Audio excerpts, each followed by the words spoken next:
สวัสดีค่ะ Distinguished guests, ladies and gentlemen, a very warm welcome to you all to Thailand Focus 2026. My name is Kamonchonok Pukhayaporn and I will be your MC throughout the day. So Thailand Focus is the largest annual investment conference in Thailand, and this year marked the 20th anniversary of Thailand Focus, a very significant milestone that reflects 2 decades of strong collaboration between SET, securities companies, listed companies, and global institutional investors. Over the past 20 years, Thailand Focus has become Thailand's premier international investment conference and a trusted platform for showcasing the strength, resilience, and long-term potential of the Thai capital market under the theme Reignite Thailand. We aim to spark new momentum, fuel fresh opportunities, and reignite confidence in Thailand's growth potential. This year, the Stock Exchange of Thailand, in collaboration with co-hosts CLSA Securities Thailand, DBS Vickers Securities Thailand, Kiatnakin Phatra Securities, in partnership with Bank of America Securities and UBS Securities Thailand to organize this event. So Thailand Focus is an exclusive platform for leading global and regional institutional investors to gain knowledge about investment opportunities in Thailand. So ladies and gentlemen, may I now invite President of the Stock Exchange of Thailand, Mr. Asadet Kongsiri, to deliver his welcome address.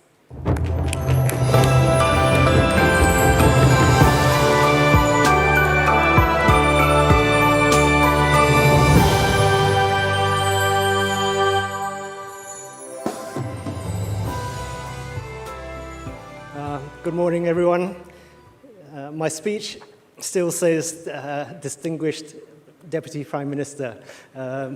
Unfortunately, he's asked me to extend his apologies for not attending the opening this morning because there's a royal decree being considered in Parliament today. So he has to be at the Parliament to discuss this royal decree on an emergency financing for Thailand at 9 a.m. this morning. But he will be joining us hopefully at 12:15 today. He sees the importance of the capital market in Thailand and will make sure that he speeds out here for a short break, lunch break, and speak to us about the future of Thailand. In any case, again, a warm welcome to Bangkok, to many of you who have traveled from far away. Weather's been good to us to this morning, so hopefully you're enjoying your visit in Thailand. Today marks the 20th edition of Thailand Focus.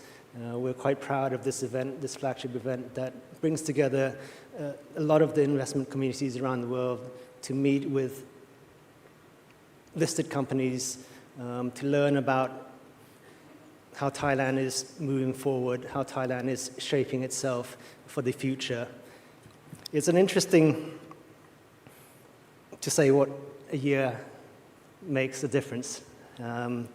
This time last year, I was looking back at the agenda for the Thailand Focus last year, and it's a different picture. Last year, we had to have regulators on the panel, and that doesn't bode well when you need to get regulators on a panel for investment community meeting. But this year, I think we've got a very forward-looking agenda with policymakers coming to describe how things are going forward, how things are moving in Thailand. This time last year, I was looking at the data. The index was at 1,200. Now it's at 1,600, set index.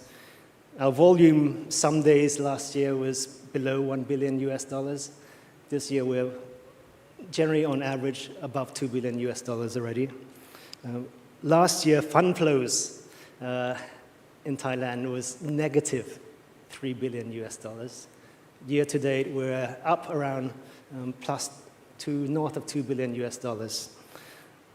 So I think that bodes well. And And if I can, I guess, informally inform you that this time last year, my weight was about 75 kilograms.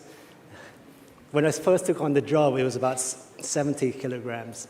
I think stressed, and it's a sort of, I'll have to see if scientifically proven whether stress makes you gain weight. But this year, my weight has come down to around 72 kilograms from the performance of the market. So I hope that you have a good meeting over the next 3 days. We've got 77 listed companies here lined up to meet one-on-ones and group meetings to learn about the future of Thailand. We've seen significant improvements in sentiment. Obviously, there's continues to be crisis around the world, and there continues to be crisis that impacts the capital markets. So since last year, we've had an election which has resulted in what it seems to be, hopefully, a much stronger and more confident government in place that would allow us to get policies into action, get policies into real changes that Thailand needs. I think we all in this room agree that we see potential for Thailand, and we've been underperforming maybe the last 5-10 years at least. But there is potential here, and we're seeing great signs of improvement, especially on the foreign direct investment side. We're seeing improvements in the private investment side as well, locally, and things are looking up. And hopefully over the next 3 days, you'll hear from, well, today especially, you'll hear from a lot of policymakers of the changes that they're putting in place to move Thailand forward to reach our full potential. And over the next few days, you will hear from the management, CEOs, CFOs of companies to see where they're taking their companies, in what direction. I think interestingly, well, at least especially this year being the 20th anniversary, we're pleased to, and we're thankful for many CEOs from our ASEAN exchanges who are here today. There'll be a lunchtime session that you'll hear from the ASEAN CEOs. We meet every year and we talk about trying to organize something for the ASEAN exchanges as well. And hopefully this is the starting point where we'll have part of the ASEAN networking inclusivity tag along or at least support each other going forward as well in these events. I'd also like to thank our co-hosts, CLSA, DBS Vickers, Kiatnakin Phatra with Bank of America and UBS. Without them, these events would not happen, and these events would not be successful. Thank you to investors, all of you, for taking the time to travel, for the interest in Thailand, and for all the support that you've given us over the years. We hope that this will be a fruitful and useful event for everyone, and to drive ASEAN and Thailand forward. Thank you very much. Thank you.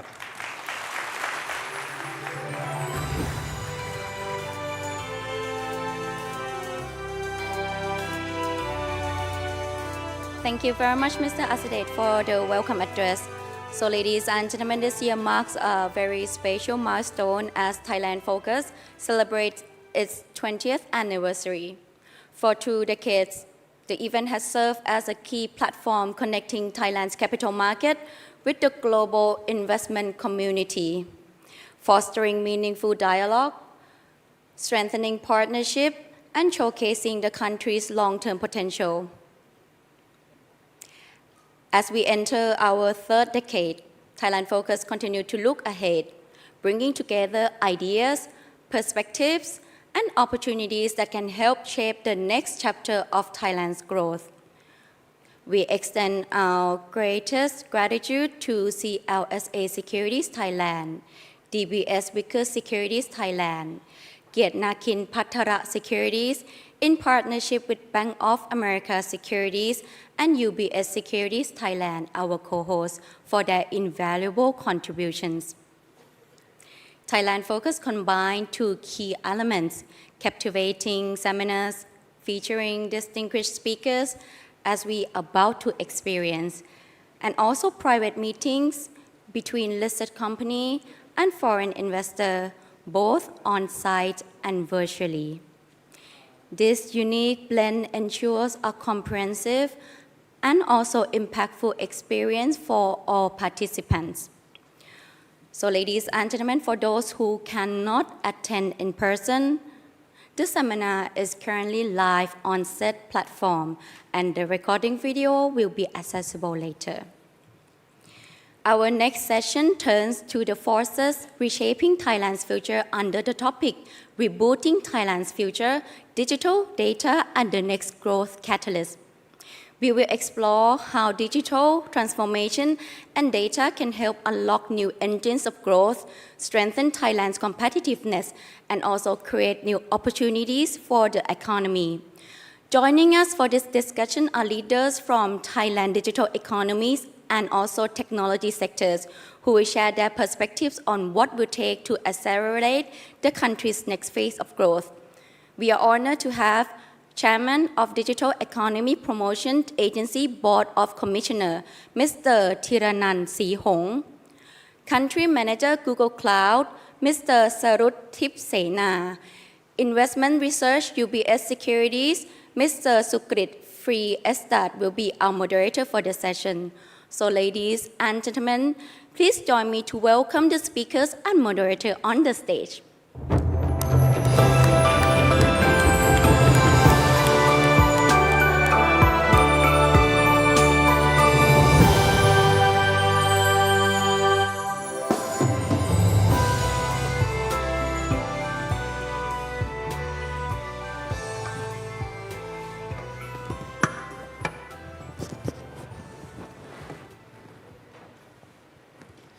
Good morning, everyone, and welcome to our session, Rebooting Thailand's Future, Digital, Data, and the Next Growth Catalyst. My name is Sukrit Freested from UBS, and I'll be your moderator for the session today. Thailand has made meaningful progress in digital infrastructure. We are seeing greater cloud availability, increasing AI interest, and a more ambitious national digital agenda. At the same time, the harder question is whether Thailand can convert these building blocks into stronger productivity, higher value businesses, better public service, and durable growth. For investors, the issue is not simply how technology is deployed, it is where value accrues, which sectors improve their economics, and whether Thailand can build the capabilities to compete in a more AI and data-driven regional economy.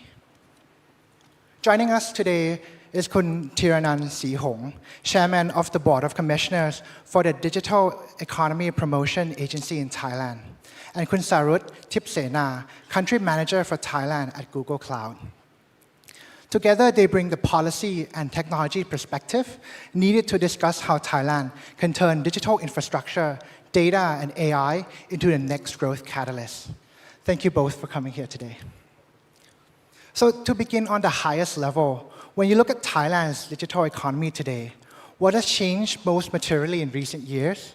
What remains the biggest obstacle to Thailand becoming more digitally competitive?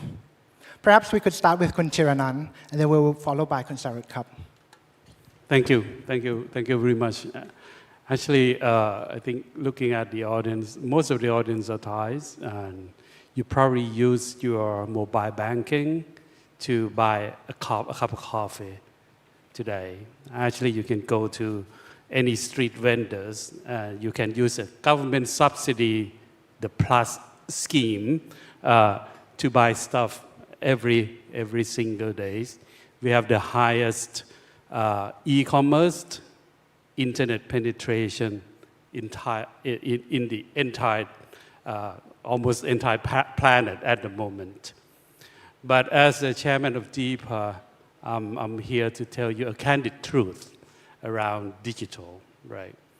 Thailand has an excellent, phenomenal in terms of the digital infrastructure being built during the last 2 decades, right?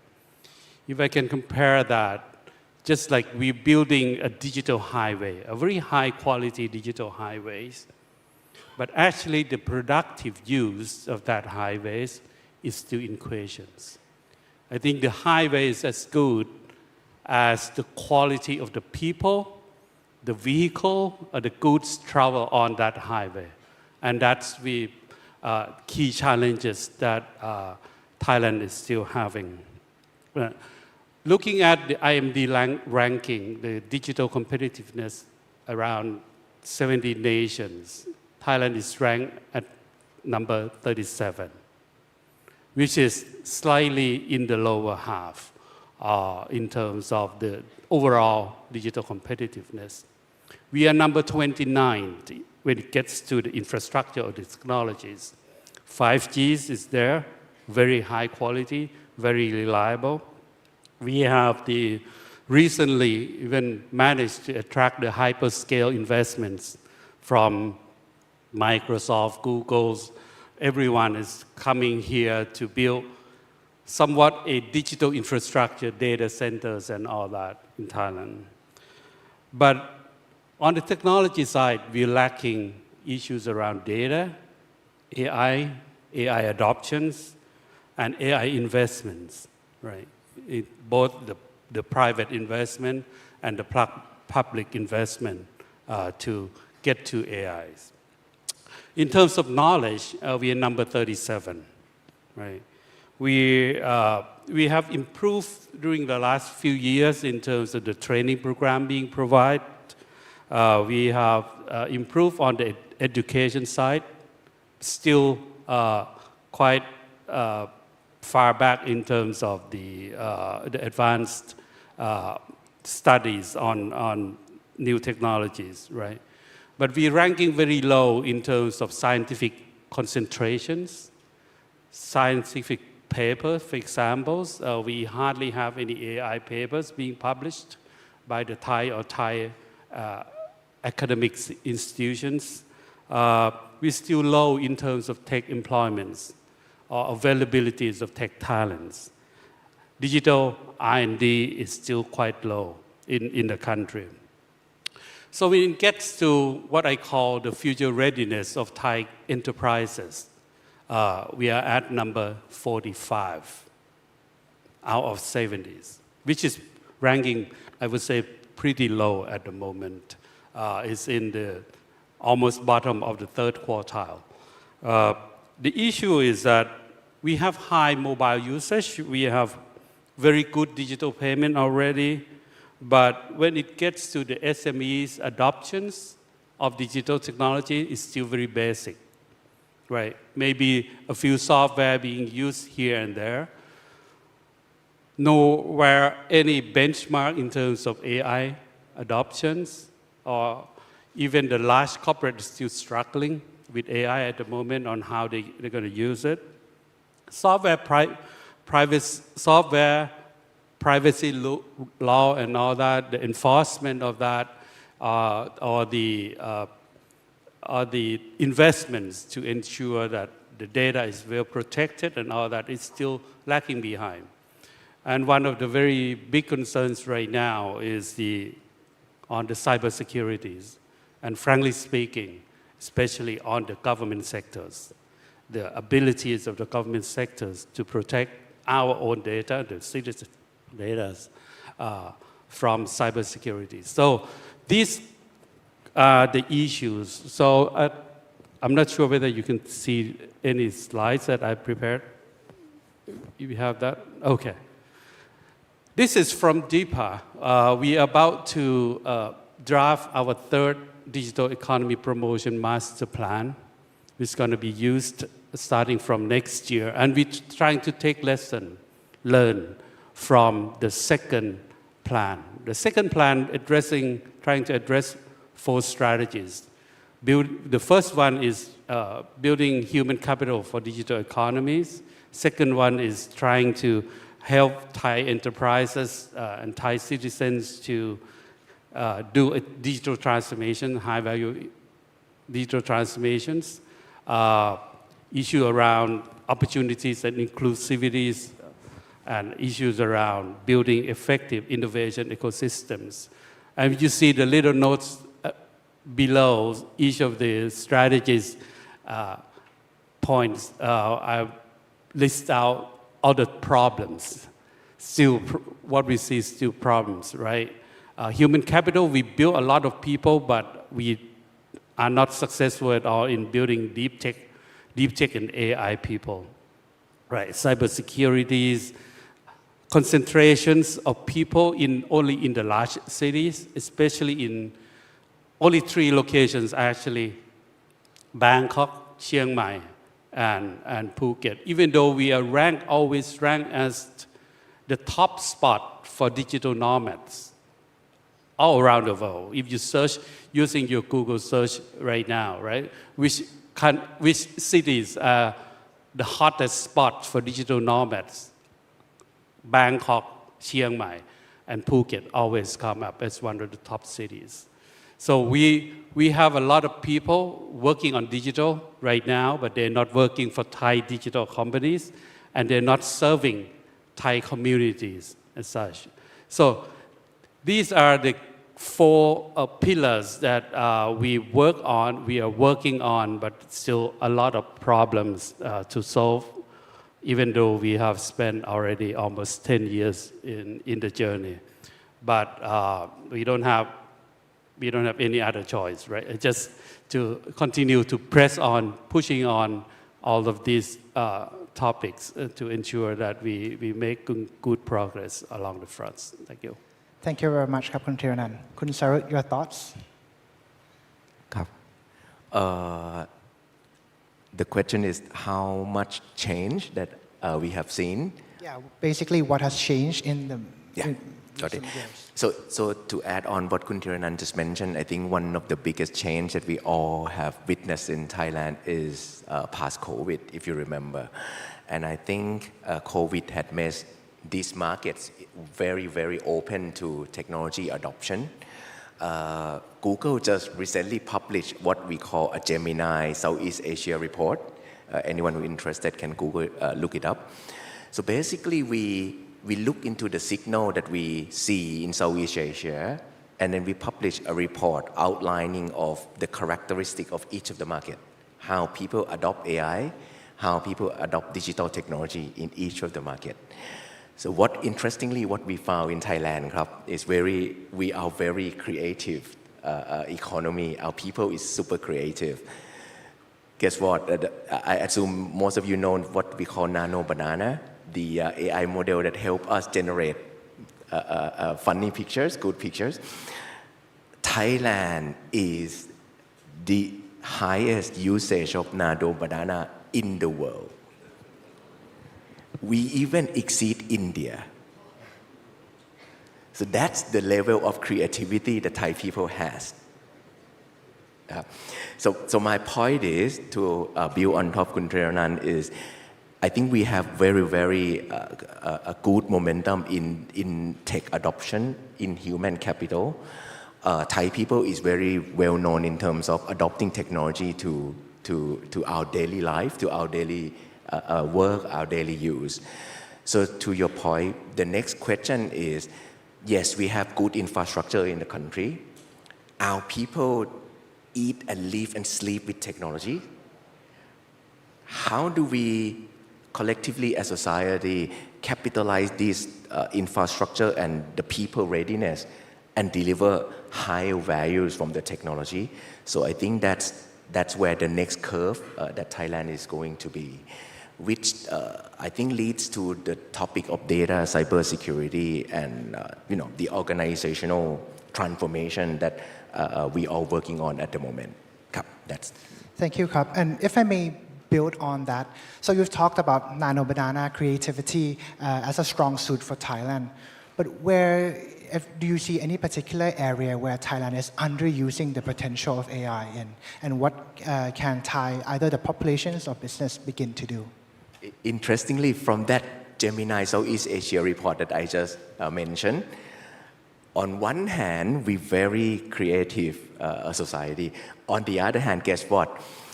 To use AI at work, Thailand is among the very few countries in Southeast Asia. So we tend to use AI about build me a plan to travel to Japan, right? Or how to say this in a nicer way, for example. But if you take Singapore, for example, Singapore has a very high rate of AI adoption when it comes to work. When it comes to works.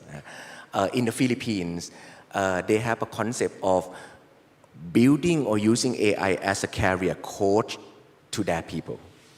So if I work in a contact center, if I work in a customer service, I can easily leverage Gemini to be the coach for my work and tell me how can I do better tomorrow.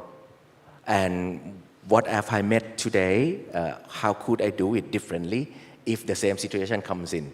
So these kind of small things is in the report, by the way.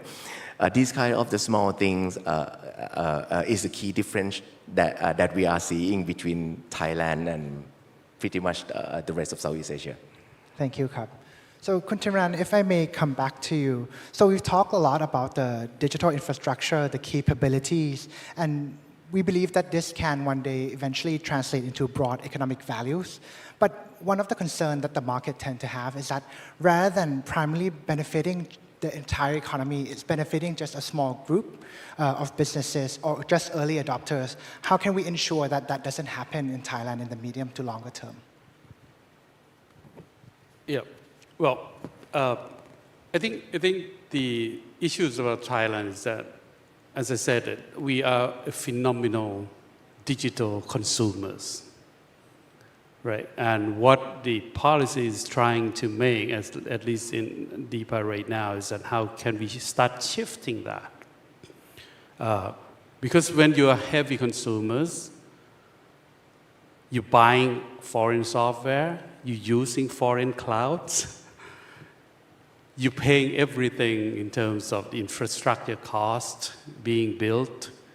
So even though very high usage, there's also a very high value leakage, right? And that's one of the issues that we are seeing productivity increase in almost all nations in the world, except Thailand, because we are paying very high cost for digital services, for digital AIs and all that, because we are not anywhere near good producers of those technology at all, right? So the issues that we are trying to work on, and this is a draft of DEPA for that's going to be start working on next year, still capturing on the same issues that we are working on. This is a very first draft, right? So in 2 months' time, it's going to change a lot also. But I think the key theme are still the same. First, how we build human capital, both in terms of people who can effectively deploy the technologies for Thai enterprises or Thai consumers to use to ensure the productivity is being captured. And also the second one is how can we build a high-value digital businesses, right? So we used to talk about startups, but already it's not only startups. We actually start having digital players in the stock market, for example, so how the government, DEPA in particular, working with those firms to enhance their competitiveness on the global scales, right? And start to have all of these technologies, capabilities being exported so that we can start earning services income. Digital drive for productivity and value creations is the adoptions of Thai enterprises, especially on the SME side, SMEs and community, right? Area around like agriculture, tourism, service sectors in the upcountry, for example, how can they adopt further the use of AIs and also digital technologies for that they can become more efficient, effective, right? What are the common infrastructures that the government need to build or supporting players like Tactile if you know the Thai, TAGTHAI, which is a national tourism platform, for example, promote the use of that and helping them building their functionalities and further embedding AI, for example, in the organization. The fourth pillar is addressing the people who having less than us. So the disabled, the people who have disabilities, people underprivileged people, and the elderly, for example, how can they have a higher quality of life and issue around sustainability through digitals. So that includes the health service, the education services that we provide, and also assisting the daily lives of those underprivileged people, right at the bottom of the pyramids. And the fifth issues that we are trying to address is how can we build a richer digital ecosystems, right? And also building foundations for future technologies, things like quantum, things like even more advanced AI technologies, and issues around hardware and sensors, for example. Huge opportunities because Thailand is very large manufacturing base right now.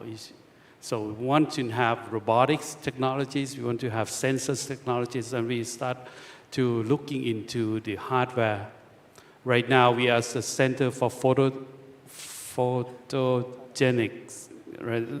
Photogenics technologies already, but we're looking to expand further in both in that field, deeper and also broader than that, right? Using EEC as the base.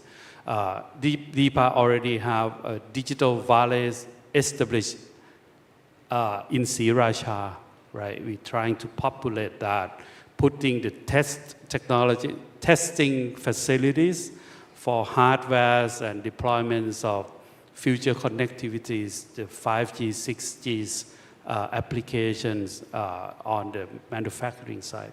So there's a lot of things that we are dreaming at the moment. We are trying to work on deeper, and hopefully we can gain what I call a higher value captures from digital and AIs. Thank you. Thank you, Khun Thiranan. And now that we see the master plan or the plan to drive Thailand forward through value creation, if we dial down into companies, can I ask Khun Sarut, across Thai companies, what do you think distinguish those who already adopt AI, generating measurable value, and those who are still running pilot programs? And what does these management team need to do within the next 12 to 24 months to be able to generate or create value? Okay, that's a loaded question. First, I think we passed the pilot program era for 2 years by now, at least from what I have seen. AI has been in a big spotlight for 3 years now, and people in my field, 3 years feel like 30 years. So the first year, everyone has a pilot program. The second year is more about, hey, let's put some budget and let's get everyone a chatbot. Right, so everyone has a chatbot, everyone has an individual AI in the organization. So that's more like a second phase. To answer your question, how can we distinguish between the companies who's moved beyond that and the company who hasn't moved beyond that yet? I think it's all come down to the business workflow and the business outcome. If the company has personal use AI, which I believe everyone has right now, it's going to be on each and individual person in the team, in the organization to leverage AI. For example, you might have a sales team that leverage AI, and then you have a supplier management team that also leverage AI. But that two team doesn't work with each other through AI. Right? That's kind of the state that where we are right now in the market, where you probably heard the term agentic era. So the whole idea of agentic is to connect different teams in the company together so everyone can work faster, more accurate, and respond to our customer, in a better approach. So that's the idea of the agentic era. So to answer the question, I think we need to look at the business outcome, business output, and the business process. And when it comes to values, your question is also touch on the values, right? So we talk a lot about AI. We talk a lot about how to create more value from AI and the digital infrastructure that we have. But do we really understand where the value from AI come from? For me, it's three things. Number one, AI can crunch data better than human. So if you want to extract value from AI, your use case, your project needs to require a lot of data to involve because that's what AI can do better than us. Right? So that's one. The second, with the emerging of what we call generative AI and the ability for the machine to reason, good or bad is one thing, but at least the machine can now fairly reason just like human. It has the capability to streamline your business process. Because when you have your business process, you require people to reason about the input and what should the output look like, and then you pass it over to the other team. So now AI can help you transform your business process, meaning that you can automate more, you can run faster. And the third one is knowledge. Not many people realize that in the AI application that everyone has on the phone right now, it's not a search engine. It's a library. I'll take coding, for example. Everyone knows that AI can code. And with the emerging of AI coding assistant, now everyone can build a prototype software in a near zero cost. So, or I'll take, again, I'll go back to my Gemini market survey. People in Vietnam use AI very cleverly. They use AI to help bridge the language gap between Vietnamese and English. So think about an SME in Vietnam who need to serve, visitors speaking French or speaking Japanese, and they use AI to help them sell better. Again, that's the third area that AI can help you bring more knowledge to the hands of everyone in your organization. To sum it up, if your question is how do we know that if the enterprise, if the company has a good plan to create value from AI, I think there's three domains: data, process automation, and distribution of knowledge. Thank you, Krab. And I think that sets up well for the next point of discussion, which is about data and input, right? So we know that the issue a lot of the times these days are the data that goes into these models. So if AI is only as useful as the information behind it, Thailand's ability to use data safely and effectively becomes the central part of the next phase of growth, right? So if I can address Khun Thiranan on this question, Thailand has the ambition to become more data-driven, but governments, agency, private organizations, and to a certain extent, even in teams, right, same organization but separate teams, use different data sets, operates in silos. So what are the priority steps that needs to enable trusted data sharing and while protecting privacy and public concerns? So we'll start off with the bigger picture, then we'll come to Khun Sarut for the more organizational data. Yeah, I have a slide for that, but I'm very sorry, it's a very busy slide. First, I point you to the bottom, what we already have, right? What we already have right now, we established what the so-called Big Data Institute has been incubated inside DEEPA for 4 years from 2019 to 2023, and we spun it off into a separate public organization called Big Data Institute in 2023, right? Second, BDI has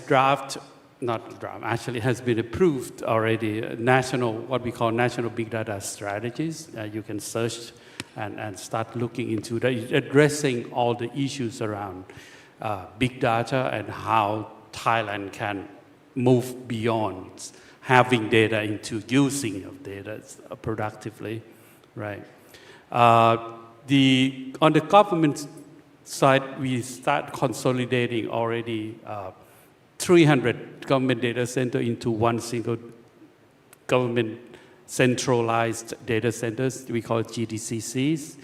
That includes about 200 agencies and about 3,000 systems consolidated already. So right now, data repository for the government sectors mostly are already inside GDCC. There are a lot more to do. You look at the budget debate recently, there's still a lot of fragmentation in terms of government data, but there's already an effort to consolidate all this, right?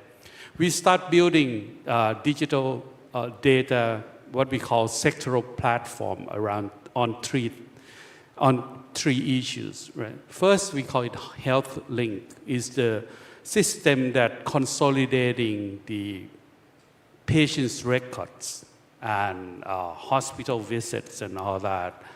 More than 100 hospitals already in the scheme right now, especially in Bangkok. If you go to any hospitals, not any hospital, any hospital in the scheme that are already enrolled in the scheme, you can pull up your data, your health record from other hospitals that you used to visit in the past.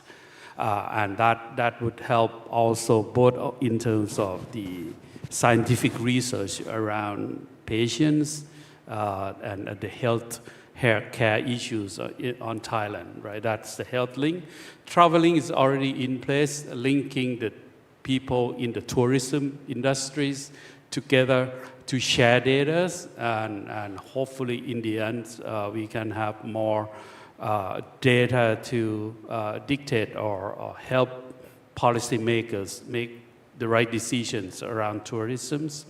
Environmental link is also issue around environmental issues, which is a very big issue for Thailand, especially on the air, the quality of waters and all that, right?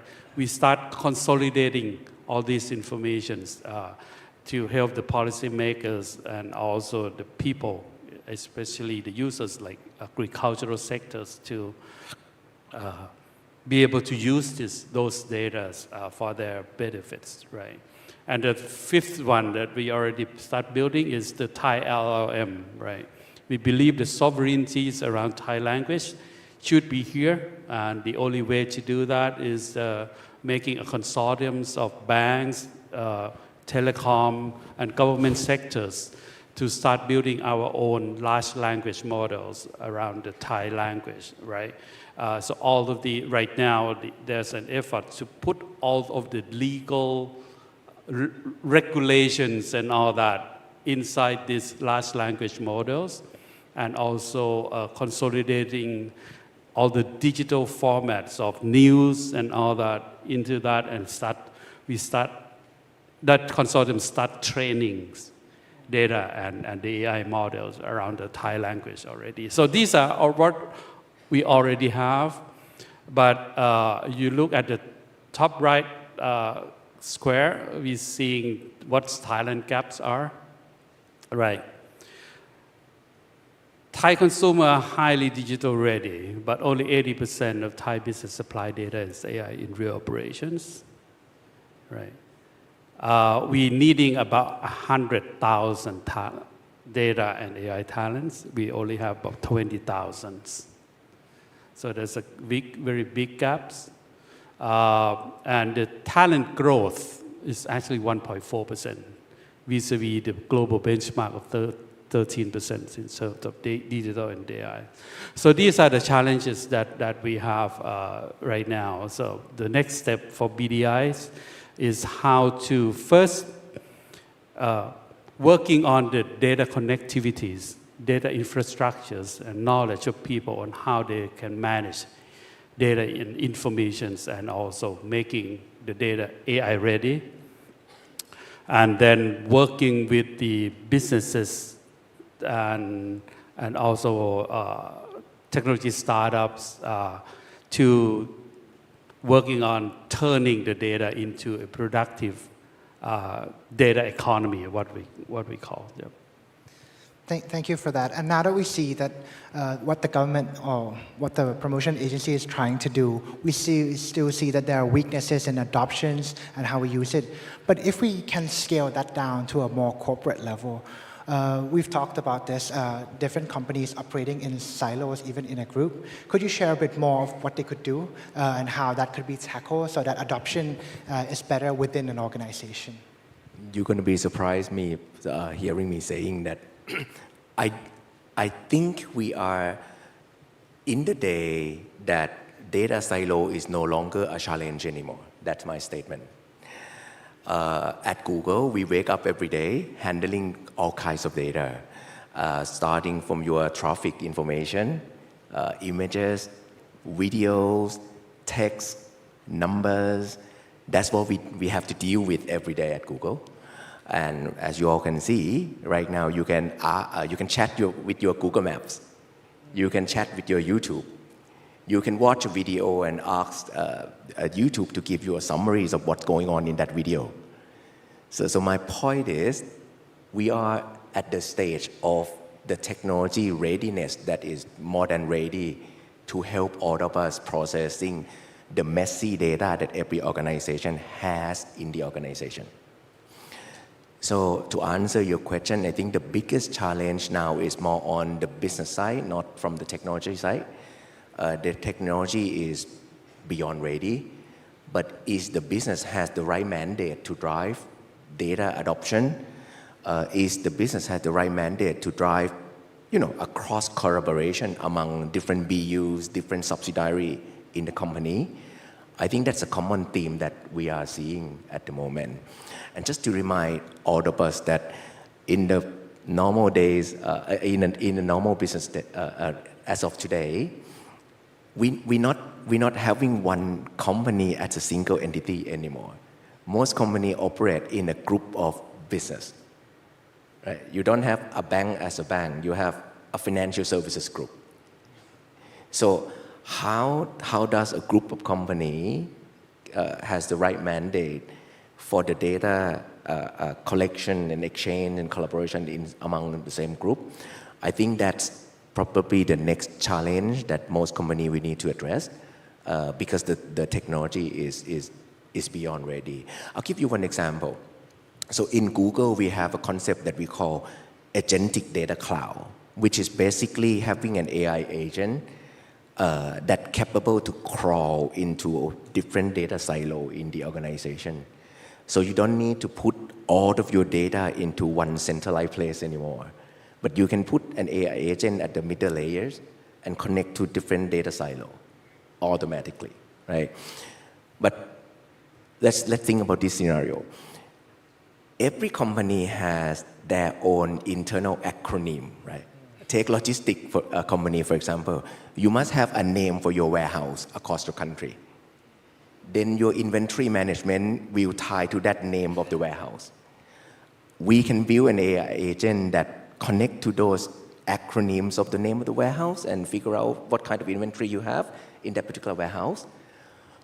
But the real value would come from how do we connect the level of inventory in each individual warehouse to the sales team, to the distribution team, to the route planning team. That's where the challenge is. The technology is beyond ready, in my opinion. Thank you very much. Let me add on to that. I think working on data is very important, but very tedious task. And what we found out in DEPA also is that for the younger Thai people, they don't want to do that. They have that kind of attitude that they don't like to study in science, technologies, digital, and data, right? So one of the things that we did for the past 2 years under the previous government actually is that we took money from lottery organizations. They have very huge funds there. Sitting idly, we took part of that money, and we working with I think more than 30 universities all around the world to send the high school students. Each year we send, I think, about 800 students to have a 3 to 6 week kind of training in those universities, trying to give them an inspirations that actually these kind of things are not that, first it's not that difficult, second they can manage to study and become excellent on that. Has been a very successful actually. We sent 2 years we sent 2 batches, about 1,600 people already. I hope this scheme still continue because we need to build an inspiration when the students are still very young and they start wanting to work in this field to bridge one of that 1.4 skill gaps that I have in my earlier slides, 1.4 growth in terms of the skill of digital and AI. So I think, and this kind of thing, you don't need to wait for the government to do that. I think the private sectors can start doing that, right? Building your own workforces on this data and AI technologies, right? Giving scholarships and all that. You already giving a lot of money into the, every year we do, at least we do one katin, right?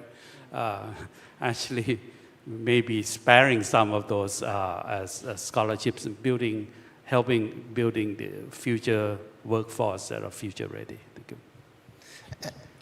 Just very small comment to echo Kun Thiranan. Absolutely, and my message to all the parents, imagine that every company has 100 AI agents in the company this year. Next year is going to be 150 agents. The other year is going to be 200 agents. You times that to the number of the company in the market. Who's going to manage those AI agents in the company if we don't have people study STEM? Right? So that's where the demand is. Yes, absolutely. And that's very interesting. We've talked about the populations or the growth of AI skilled labor. But if we can take a step back and ask which sector right now has the right to win, essentially, not just as a user of imported data, but also a sector that can create AI value creation in terms of service or product that can also be scaled, not just in Thailand, but across ASEAN. Are there any sector that comes to mind right now? Maybe we start off with Kun Thiranan. The right to win?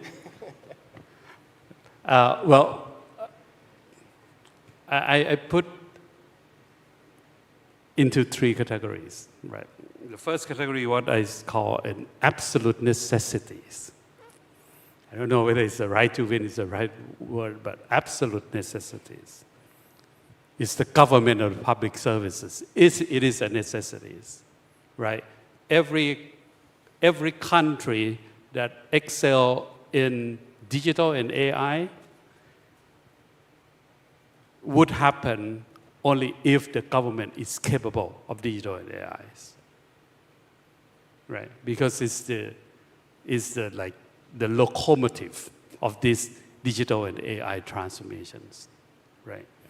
Imagine if you can automate as much as possible, you still need to use papers to submit to the government agencies. It's not going to work, right? But if the government agencies already digitalize and force you to send everything in digital forms, then you need to transform itself. So the public service is very important.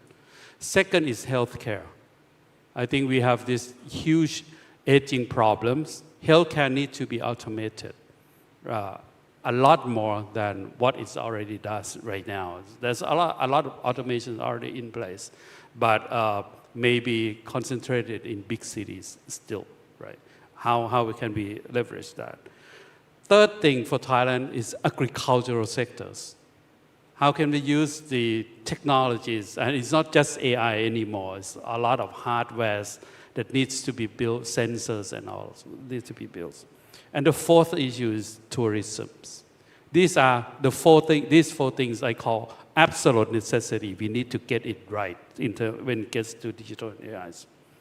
But then we talk about sectors to win. We already have core strengths. Financial services in Thailand is already fully automated and very, very advanced. You look at digital payment, for example, it's one of the best in the world, right?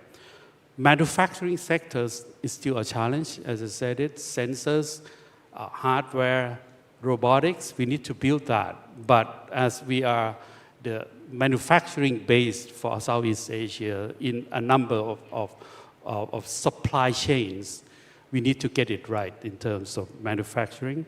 Logistics, very efficient logistics is needed. Retails, with the rise of e-commerce and all that, retails we need to have it right. And the fifth one is actually what I call the content and the creative economies, right? There's a lot of good stuff in the creative economy in Thailand.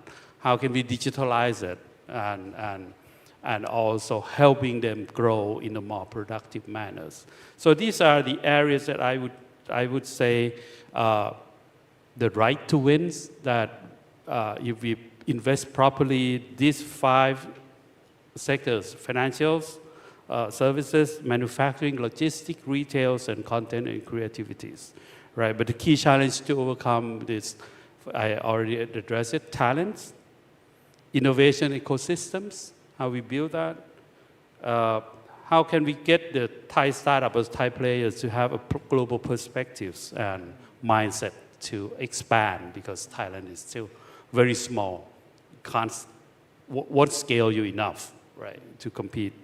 And the issues that we need to address it also with AIs, in particular, areas of sovereignties, data sovereignties, infrastructure sovereignties. We need to address that to ensure that in the end, we're just not using technology, but we're capturing the values of technology in the economy. Khun Sarup, to build on that, any sector of those that Khun Thiranan mentioned that you think could scale across ASEAN as well when you look from a broader perspective? I agree with all the sectors that Khun Thiranan mentioned. My only concern is I don't like the term right to win. Okay. Just to give you from a tech industry perspective, the reason why people in tech industry is so excited about AI right now is we believe this is the birth of the internet moment. It's the moment of shifting the platform. It's the moment of shifting the user experience, shifting the ability to process information. Everything is shifted. This is how the tech industry is seeing. So if I want to ask a question back to you, if you change your question, the right to win, yeah? If you change the question from the AI era and go back, how many years? 20 years ago. And if you ask me, Khun Sarup, with the birth of the internet, which sector do you think has the right to win? Very difficult. I think that's a very difficult question. Because a couple of things. Number one, given that this is not just the technology change, but it's a platform shift, it's a technology shift, I think everyone has an equal playing field. So everyone has the same right to win per se. So that's one. The second is it will create many, many more new business. Take the internet, for example. The new biggest industry that coming out of the internet is the platform. Because the internet enabled the people to connect to each other very conveniently, right? And that's create the platform industry.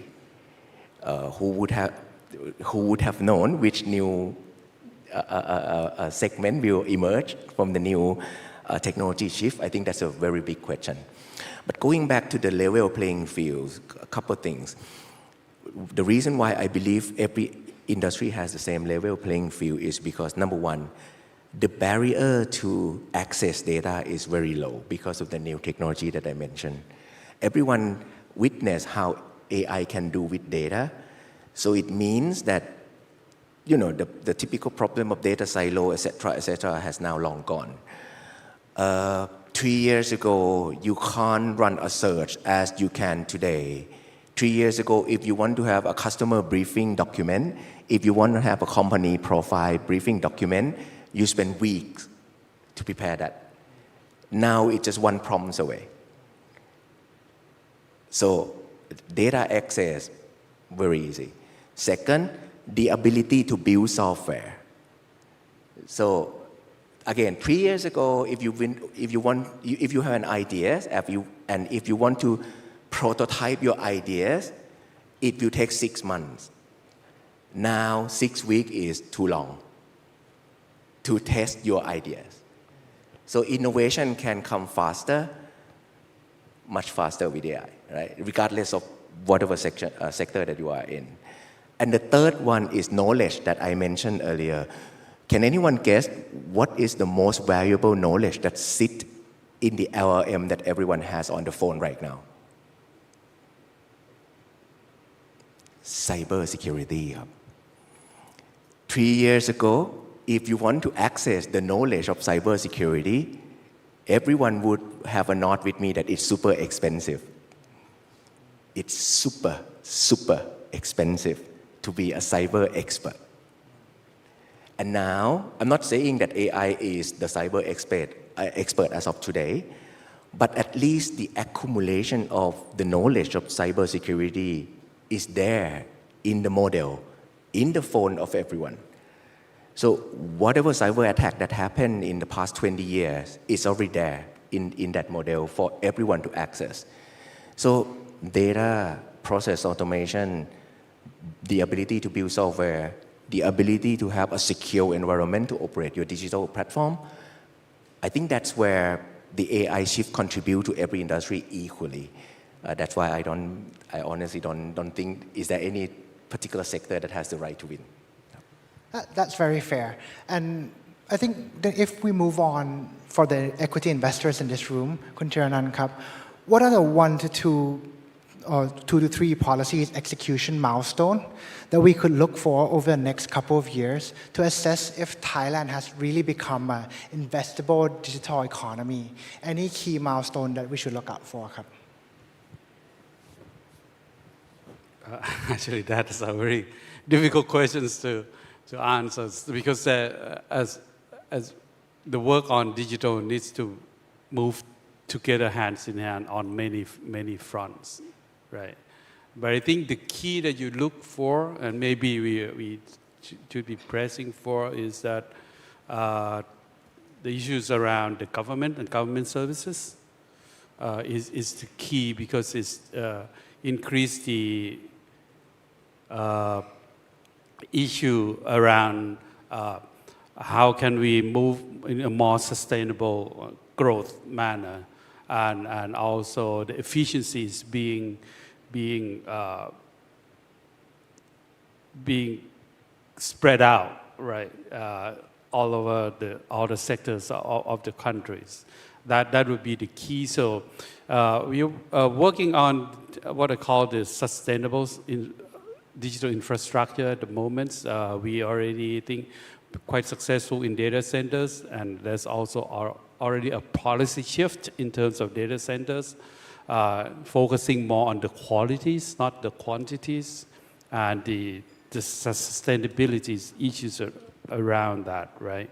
And the issues around the data sovereignties and data mobilities, right? The data integration efforts that BDI is working on, and also Thailand start having our own technologies, especially to support AIs. We may not need to own any modeling creations, but at least the data on the data side and the training of the model side needs to be there. So these are the 2 key issues, and I think we already start moving, right? I said there are issues around the areas that we absolute necessity, need to get it right. BDI already work on health link, travel links, and the Thai LLM. DEPA is working on the very difficult to read, but it's a digital greens. There's on agricultural, we're working on one of the very key products right now, durian. How to help durian growers to actually manage the productions of durians better. City data platform, we already moving into that. So the smart city concept, what are the common city data that need to be built, and also standardizing of the data platform so that we can integrate all those data easily, right? Core technology that being worked on, big data, AIs, and also the infrastructures on the data and data centers and clouds. Data, we are moving on that. So if you ask me about the top topics, would be government services, data, the sovereignty issues around data and AIs, and also the progress on these key initiatives that we are working on. Yeah. Thank you, Kap. And Kun Sarut, if I may have a similar question in terms of what would be the key metrics that you would define Thailand has successfully adopted AI or data and created value. What would be the key milestone you would look for in the next couple of years, Kap? Okay, a couple of things up, and I just repeat what I already explained. So AI has 3 value to business, right? Process automation, expansion of knowledge, the ability to crunch data. So when we look at the success of AI adoption, I think that's the 3 lenses that we can look into. So that's one. Second, from the business standpoint, I think if any company can move from an individual AI organization where everyone has AI as a personal assistant toward institutional AI organization in which your business rely more on AI, in which different business unit connected with each other through the help of AI to make things faster. I think that's another lens that you can see. I'll give you a simple example, and we don't need to talk about big conglomerates. Let's say SME. So if I were an SME, I have very limited salesperson to work for me. Mostly it's just going to be me, and I selling something online. How can I have an AI agent that help me sell faster, sell broader, and then that AI agent connect directly to my suppliers, my delivery team that need to deliver the product and services to my customer, and automate all of this and scale it out. So I think adopting AI into automate the process and scaling out the process, that would be the very key factor. And let me add, I think if you look at Thailand, you shouldn't look at Thailand as a standalone country. Actually, we are part of ASEAN. And ASEAN on the digital front, there's a lot of discussions both at the government levels and also at the industry level on digital cooperations, right? There's the so-called ASEAN Digital Economy Framework Agreements is being developed at the moment. Trying to putting in both the cooperation in terms of infrastructures, standardizations on many things to make sure that things that are being built in the ASEAN communities can be shared, can be integrated easily, and also we also trying to look at the strengths and weaknesses of each countries and trying to see if there are any complementary initiatives that we want to work on so that infrastructures can be shared. The issue around smart grid, for example, how can we have an inland smart grid integrations for the energy efficiencies and renewables, for example. Maybe one day we can use renewable energies that are produced in Indonesia, for example, and to have more of the green energies. They have huge potential over there. Philippines also have huge potential over there, but we need to work on the cooperations along the digital fronts. And there's also already established the ASEAN CXO associations from the private sector perspectives that working with ASEAN Secretary on that. So there's something at the policy level that you should watch out also because it can have a significant productivity impact for the digital ASEAN as a whole. Thank you. Thank you very much. And thank you both for coming to join us today. Today's discussion has reinforced that Thailand's next digital chapter is not solely about building more infrastructure, but it's about converting infrastructure into adoptions, data into trusted innovations, and technologies into productivity and higher value growth. So please join me in thanking Khun Thiranan and Khun Sarut, our panelists for today's session. Thank you very much.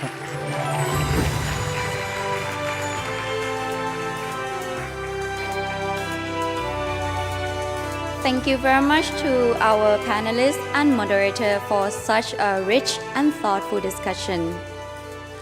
What struck me most about this conversation is how clearly it showed that digital transformation is not something happening at some point in the future. It is happening right now. And the decision being made today around data cloud, infrastructure, AI adoption will shape Thailand's competitiveness for years to come. It is also a great reminder that technology on its own is not the whole story. As we heard from the previous session, real progress depends just as much on people, policymakers, and the willingness of organizations to actually put these tools into practice. The gap between having digital capability and using it effectively is often where the real works happen. And ladies and gentlemen, it was very encouraging to hear how much thought is already going to closing the gap here in Thailand. And what I also found compelling was the balance from today's conversation between the promise of what's possible and an honest look at the barriers still standing in the way. So ladies and gentlemen, for the next session, competing for the future, how Thailand can win the next wave of high-value investment. This session will explore how Thailand can strengthen its competitiveness, attract higher value investment, and also position itself for the next wave of global growth. For this session, we have Secretary General Thailand Board of Investment, Mr. Narit Thirsathien-sak, who will join us shortly after we begin. Senior Vice President and Managing Director, Infineon Technologies Thailand, Mr. Wei Ko Lim. Chief of Staff and Senior Director for External Affairs, Lumentum Thailand, Dr. Prong Kong Sapto, with Head of Research, DBS Vickers Securities, Ms. Janpen Siri Thana Ratanakul, will moderate this session. So ladies and gentlemen, may I now invite the speakers and moderator on the stage, please.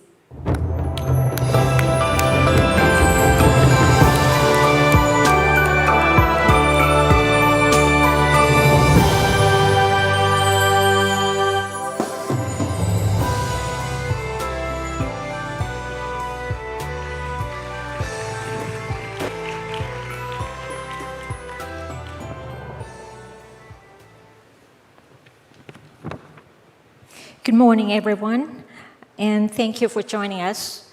Thailand is entering another important investment cycle at a time when global investors are thinking where to invest and where to manufacture.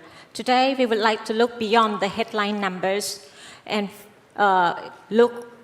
focus on why companies invest in Thailand, where the next wave of investment will come from, and what Thailand needs to do to win more of this kind of investment. Now let's start with the current situation. About 3 years ago, I was on this stage with Khun Narit talking about the surge in EV investment into Thailand. And since then, investment applications have surged significantly to reach new high and driven by a much broader range of industries. Today, we have quite a good mix on this panel. We have Kunarit, which will join us shortly on the policymaker. And also now we have two global tech companies who are really investing into Thailand and will share with us today. Maybe we'll start with Mr. Lim on the corporate side. Infineon is now building a new highly automated back-end facility here in Thailand. And how has Thailand's role within Infineon's global network evolved? And what makes Thailand an attractive place for Infineon to invest? So good morning, everyone. Currently, Infineon operates 7 facilities across Europe, Asia Pacific, and US. All those are back-end manufacturing facilities.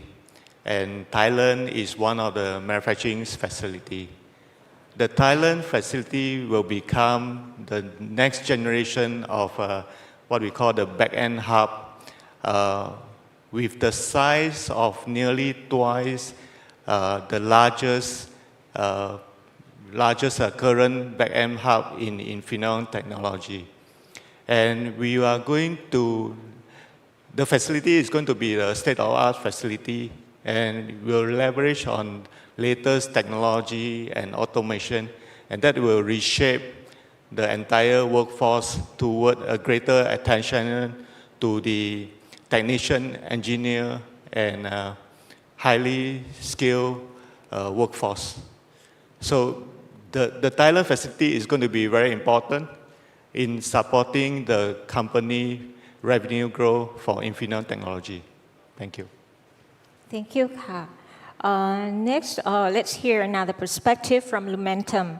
Dr. Prong, Thailand has become Lumentum's largest manufacturing site. What has made Thailand such an important part of Lumentum's global operations, and how has its role evolved?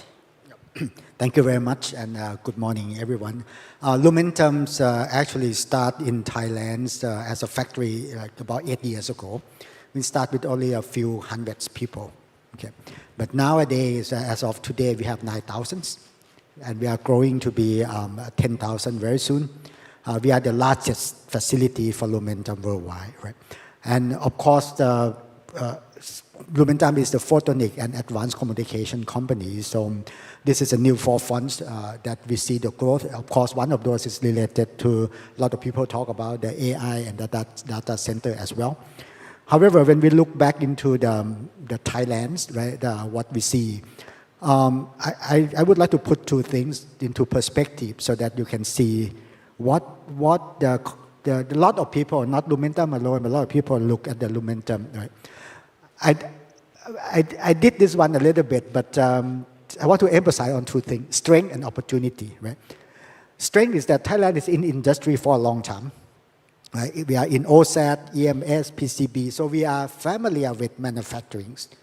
And nowadays we start to have the long-term roadmap from the government. We call it like a National Semiconductor and Advanced Electronics Policy driven. So this is very good that we see that Thailand cohesively move forward. And of course, the BOI will come and talk about the special incentive that we have, right? So in terms of the strength, that is something carry over. But the opportunity that we see right now, even to further expand, is about the massive government push to move up the value chain, right? That is opportunity. Second one is we'll start to see the new wave of the technology coming in, like AI, data center, EV, clean energy. So that is the thing that a lot of the Thai industry pick it up, right? The third one is about the green technology and the clean energy. I think Thailand have very good strategy on this one. Right? If you want to get the clean energies, the green tech, we have a lot of those.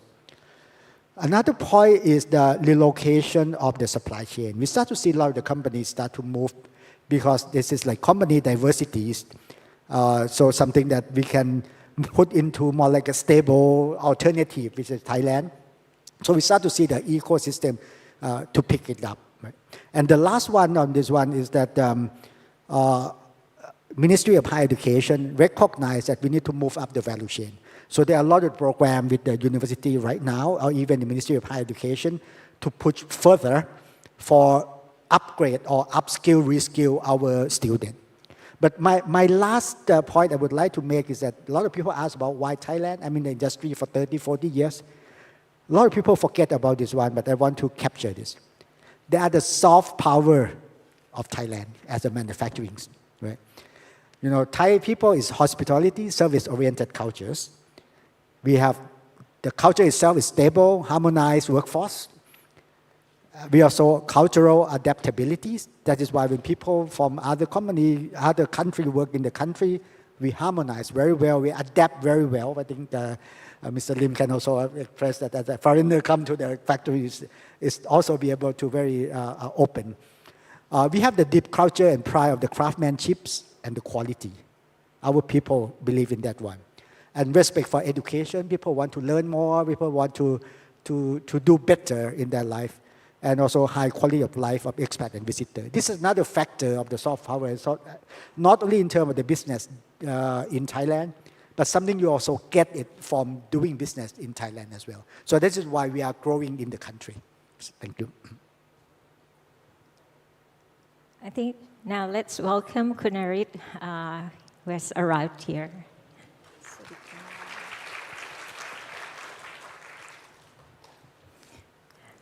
We are now on the first question.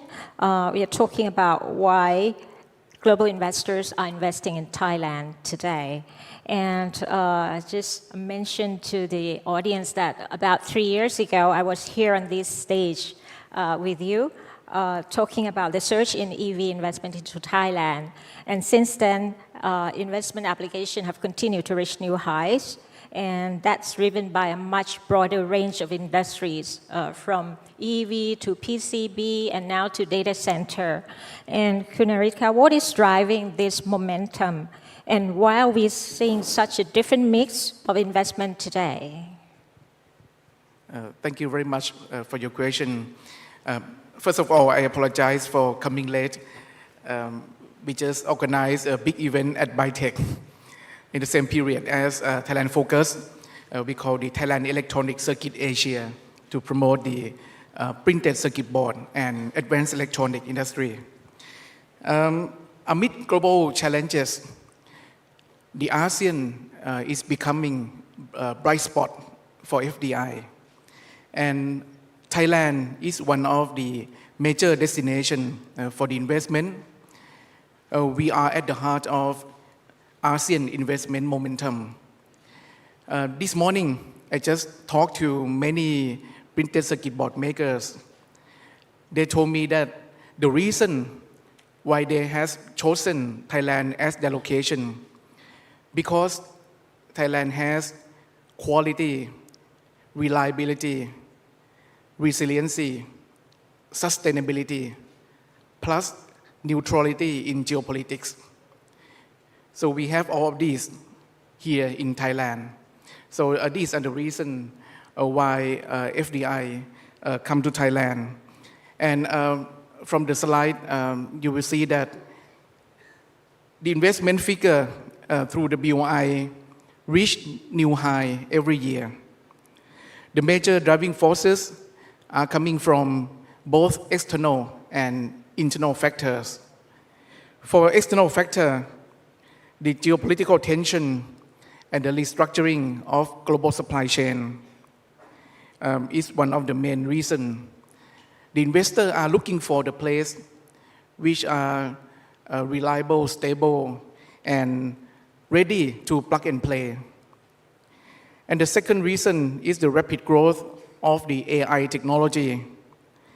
The demand for AI infrastructure and supporting components has increased, ranging from semiconductor and advanced electronic, like Infineon and Lumentum. The investment that coming to Thailand in recent years increased in many electronic components such as the photonics technology, the optical transceiver, advanced PCB, high capacity hard disk drive, and also AI server. We also receive investment in critical supporting system, such as a cooling system for data center, power supply, network equipment, software, and system management platform. And the third external factors is the ESG and sustainability that has driven the investment in clean energy, bio-based industry, and other green technology. For internal factors, Thailand has many strengths and benefit for the investor, including the well-developed infrastructure, both physical and digital infrastructure. We have reliable electricity and high potential for clean energy. And we also offer over 80 world-class industrial estates nationwide. And Thailand also has robust supply chain, especially for automotive and electronic industry. And we also have high-quality workforce, which is ready to upskill and upgrade for emerging industries. So these are the reasons why Thailand is one of the main destinations for the investor. And regarding the different mix of the investment, we will see that now the industrial structure has changed a lot. AI is not just standalone technology, but AI is embedded in everything around us, from automotive, medical device, automation, machinery, robotics. Even the car is becoming a digital and electronic platform. So all new technology are deeply interconnected, and many industries such as semiconductor, electronic, PCB, AI, automotive are linked together and form as the one technology platform, and this creates a lot of opportunity for Thailand. Thank you, Ka. We have looked at why Thailand has been able to attract investment, and now let's look ahead. Where will the next wave come from? Kunarika, in the next 3 to 5 years, which sectors or technologies do you see driving the next wave of foreign direct investment into Thailand? I believe that AI supply chain, including semiconductor and advanced electronic, will be the key driver and will be the leading sector because of the growth of AI technology, smart vehicle, and smart electronic devices.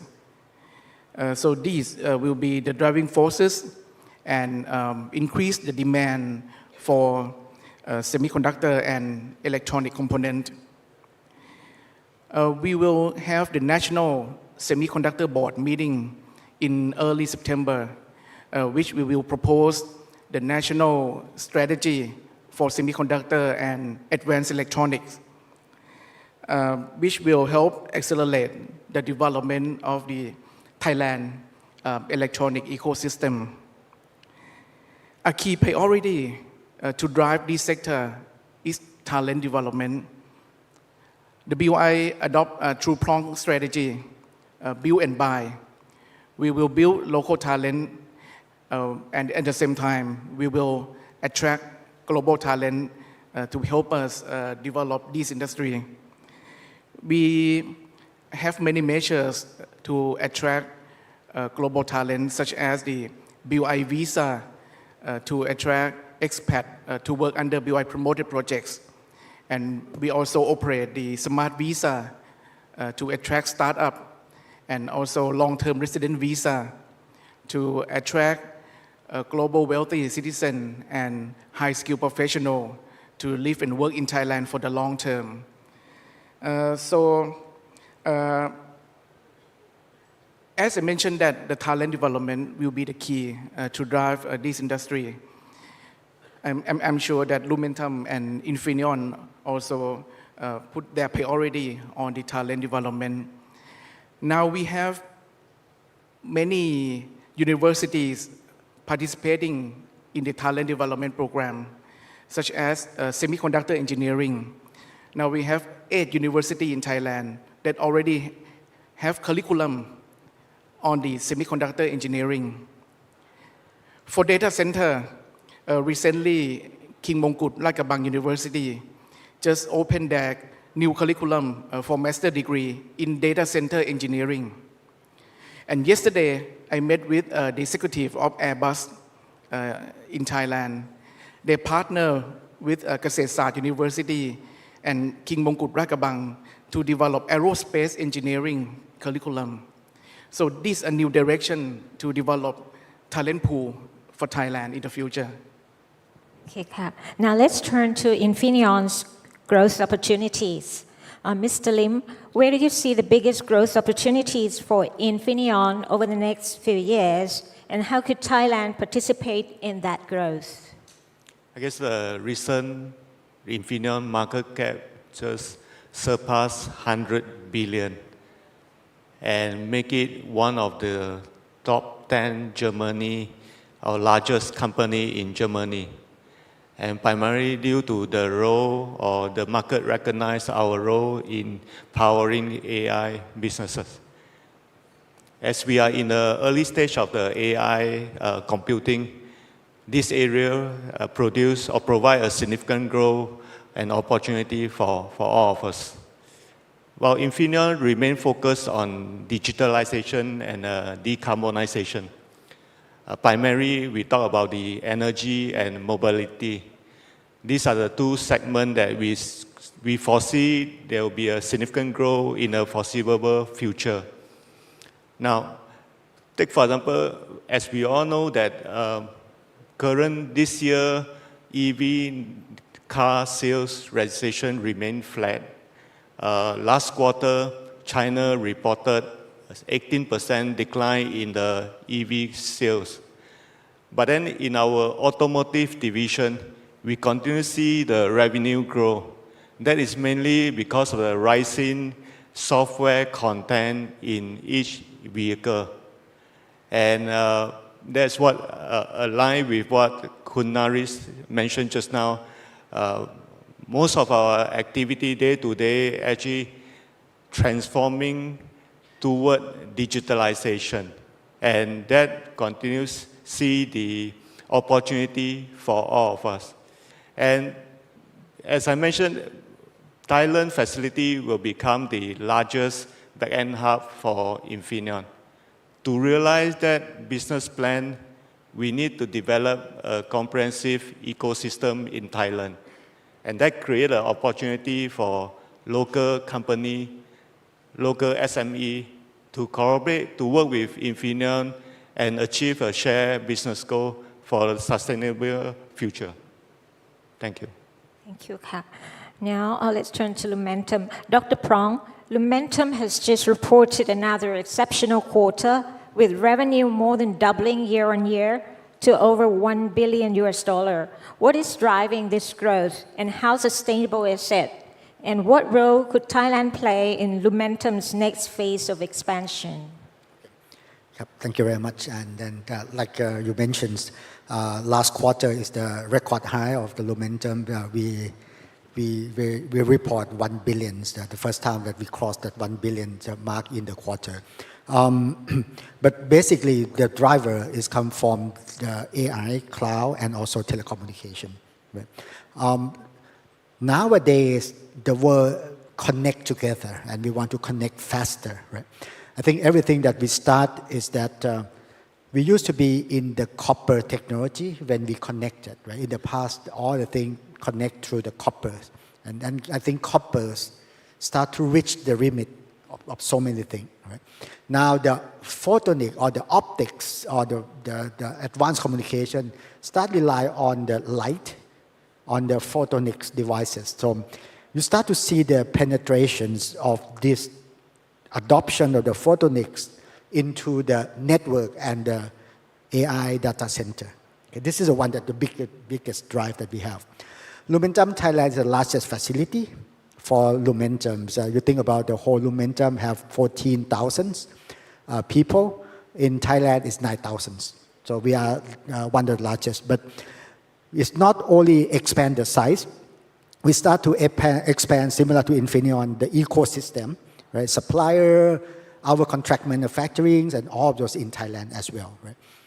I just want to show you with the next pictures that how the data center and AI adopt the photonic into their infrastructures.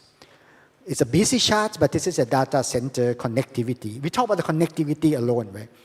You start to see that every single point connecting out from the data center, connecting within the data center, connecting within the rack itself, start to have the conversion for connectivity chain from electricity through the copper wire, to the copper connections, to the light or the photonics.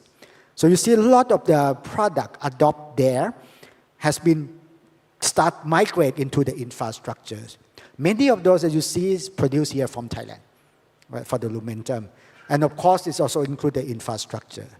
And not only because of data centers start to adopt and going to fast growth, the adoptions, because of connectivity, it's not only within data center itself, they will make the whole telecom network also need to elevate themselves to connect the long haul, the conventional data center, the conventional telecommunication network also start to expand as well, right? So you look at this one is, I look at it on the technology front before I talk about the Lumentum, is that it's similar to the time that we used to have the copper wire connect your telephone, and you have the modem. If you still old enough, you know the word modem, right? We use the modem over the copper wires. But then suddenly there is a change in the fiber optic. We change to be fiber optic. Now the thing explodes 10 times, 100 times. We are in the phase of explosion of that one inside data center and the telecom again. So this is an opportunity, and for Lumentum, we see this one as an opportunity. So that is to start to see the growth of this area in the photonic and advanced communication companies in the world. Yeah, thank you. We have talked about opportunities, but Thailand isn't the only country competing for this high-value investment. So now, what will it take for Thailand to win more of it? Let's hear from industry first. Mr. Lim, Malaysia, Vietnam, India are competing for many of the same high-value investment. What is Thailand's real competitive advantage, and what does Thailand still need to improve? I guess in the recent year, we see the government have a very strong policy in supporting semiconductor industry and advanced electronic industry. We particularly value the effort put by Thailand Board of Investment in enabling the favorable business environment, workforce development, and how to create a sustainable market. I think that is key for our key partnership in order for us to set up a business over here. Of course, we cannot neglect that Thailand actually located in a very strategic location in Southeast Asia, and plus a growing economy. In terms of the improvement or opportunity we can do better, my take is that I guess we need to further streamline the local regulation plus the export and import control, and how can we accelerate the paper-based document to accelerate the transition, the paper-based document to digital format. And last but not least is about continuing to invest on our current power grid for more higher quality and reliable power supply. Semiconductor industry is highly sensitive in power quality and power supply, and same as others advanced electronic and data center. I think that will make a differentiation between Thailand and other neighboring country. Thank you. And now let's turn to Lumentum. As Lumentum continues to expand in Thailand, how do you see the engineering talent pipeline today, and what needs to be done to support the next stage of growth? Yeah, this is a challenge that we have, and also I just want to touch a little bit on the opportunity for Thailand is that, like Kun Lim mentions, those things that has been addressed is very important. The talk about the infrastructure, the ease of doing business with, right, and all of those. But I'm in the industry for 30 plus years in Thailand. I start from semiconductor. This is the right time for Thailand. You see the national strategies. We start to see the push from the government cohesively between many ministries. Throughout the 30 plus years, we don't see that cohesive at this time. This is an opportunity, right? But specifically for Lumentum, one of the things that we work with, and we got a very good, this is the evidence that we show that the Deputy Prime Minister and the Minister also start to look at the opportunity to strengthen collaborations. Right? But Lumentum is in the photonic industry. One of the challenges for us is that unlike semiconductor you already have 8 universities adopt the programs. We don't yet have the photonic curriculum in Thailand. Right? So this is the thing that we are working on. We are work closely with the Ministry of Higher Education. We work closely with the government and universities to set up the photonic labs. We set up the curriculum together. How can we have more? Because we start to see more and more of the photonic and advanced communications companies come to Thailand, including the supplier. So definitely one day we will reach the talent fight to get the talent among each other. What Lumentum did at the beginning, and I hope that everyone will do that in the future, is that we start some of the programs. I will let you introduce some of the things that we already done as an example, and I think more and more of this is going to come. Thailand have a shortage of the photonic engineering. Right? So one of the things is that we work with the Ministry of Higher Education.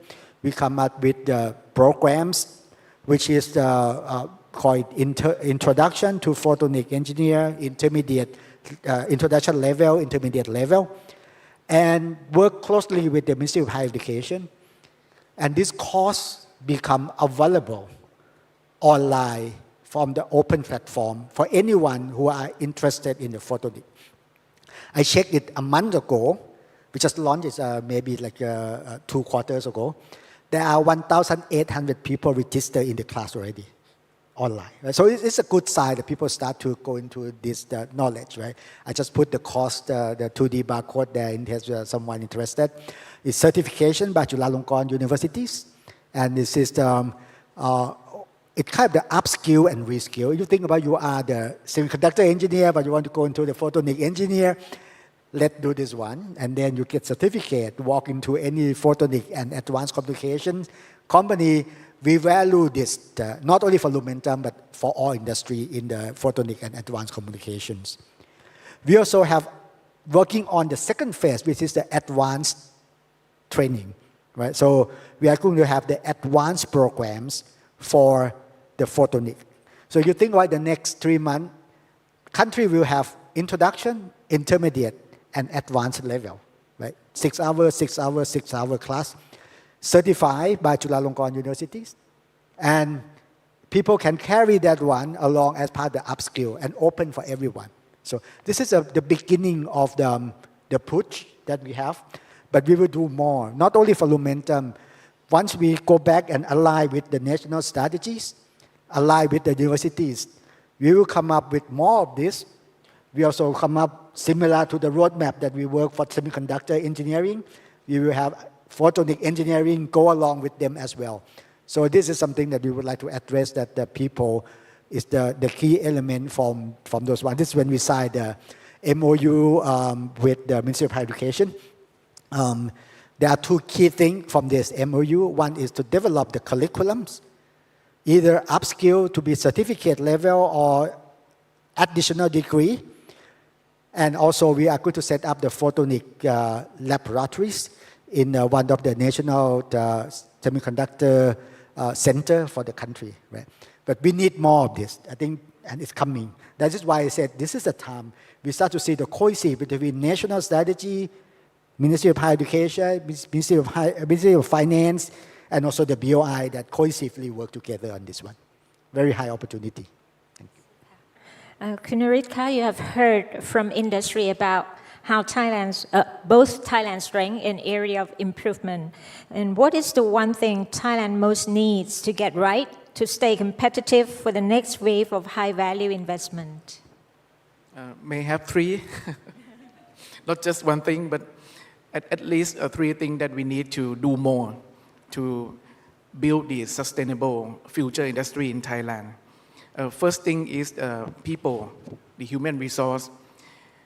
As we would like to attract tech-based investment, human resource is a key factor. As many of us are talking about how to develop local talent to be ready for future industries. So this is one thing that we should put more focus, and also to attract global talent to work in Thailand for new industries. And the second thing is the supply chain development.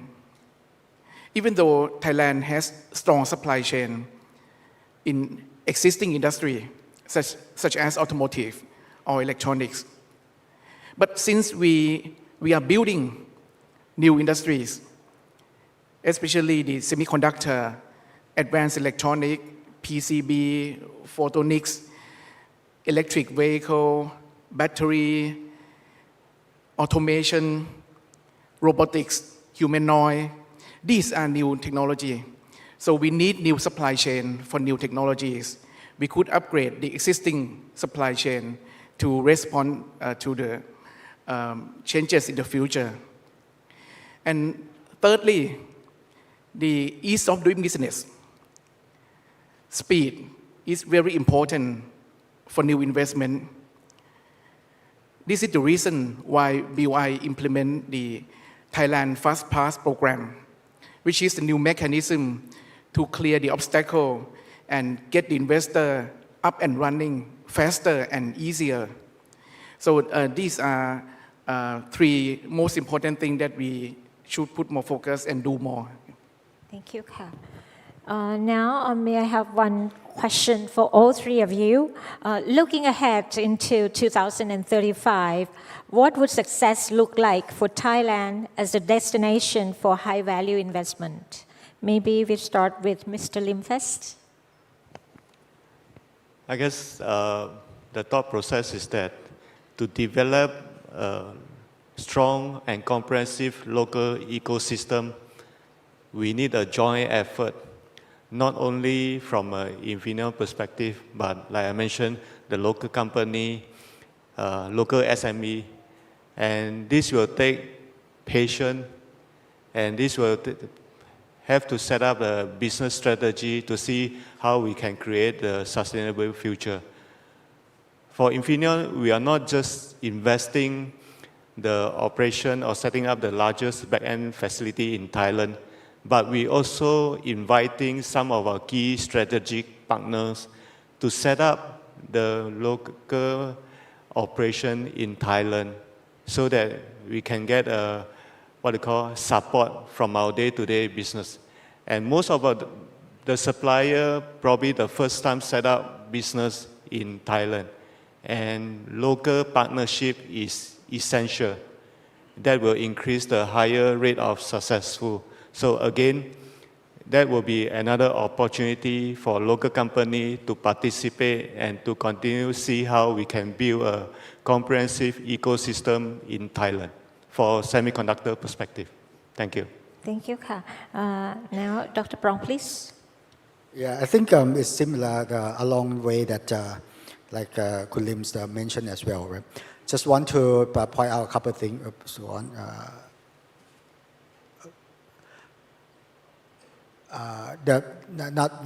not the key one, but just want to let you know that if you talk about 2035, right?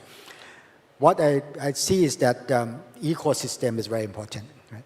I think Lumentum alone in the past 5 or 6 years will bring along another 25 suppliers coming to Thailand.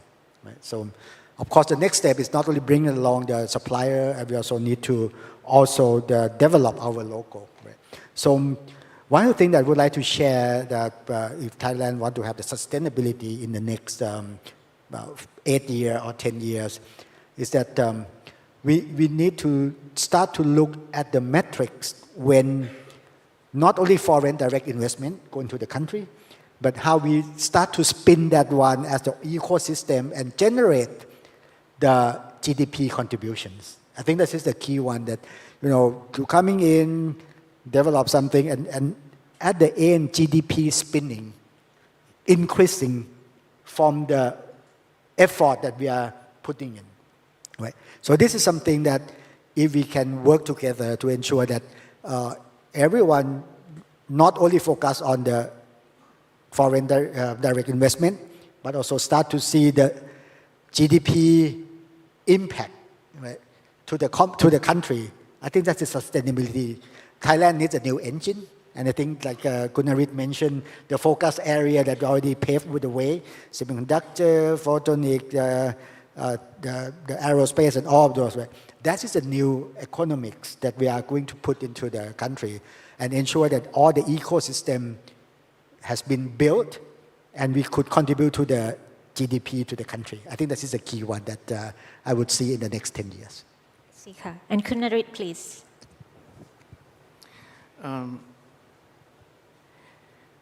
Since the government has clearly set the goal for big picture, the government set the goal to create the GDP growth at least 3% plus each year, and to make Thailand become top 20 most competitive economies in the world by 2030, and also has the goal to become the high-income country within 12 years.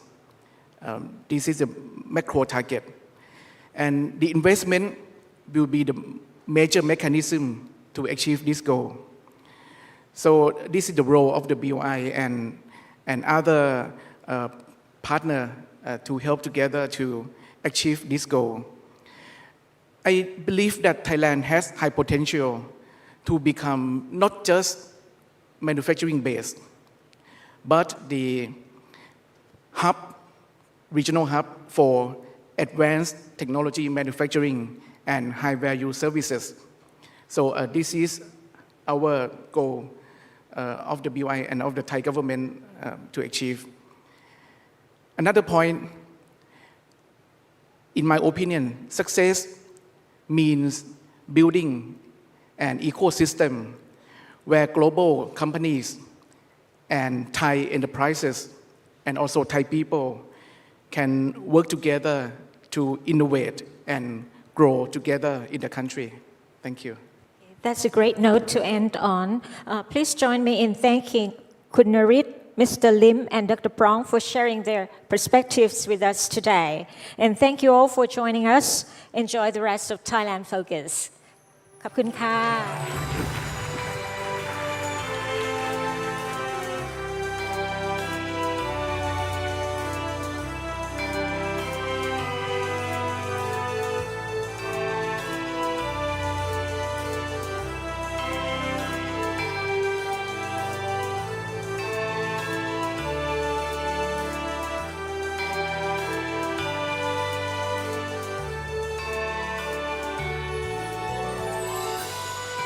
Thank you very much to our panelists and moderator for a very informative session.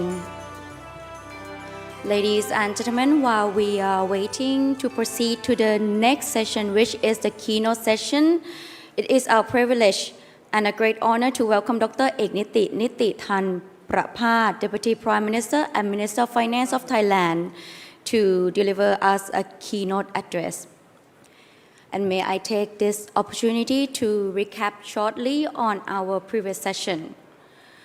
Our previous session looked at something that sits right at the center of Thailand's economic story, how the country builds on the investment momentum it already has, and also turn that into a genuine position of strength in the next generation of high-value industry. Our panelists spoke about the kind of industry Thailand is positioning itself for the sort of high-value, technology-driven sectors that are increasingly shaping where global investment flows. They also touched on infrastructure behind them, the less visible but increasingly important foundation that modern, competitive economics are built on. What also made the session particularly worth paying a close attention to was that it did not stop at the opportunity. It also looked honestly at capability. Our panelists discussed not just where the potential lies, but where Thailand actually needs to strengthen to capture it, from talent and infrastructure to energy and supply chain, and also overall competitiveness against other markets seeking the very same investment. That combination, policy perspective alongside industry experience, is exactly where came through in today's panel. It was one thing to hear where Thailand opportunities lies. It was another to hear directly what it will actually take to get there and to remain over the years ahead, a destination that global investors continue to choose with confidence.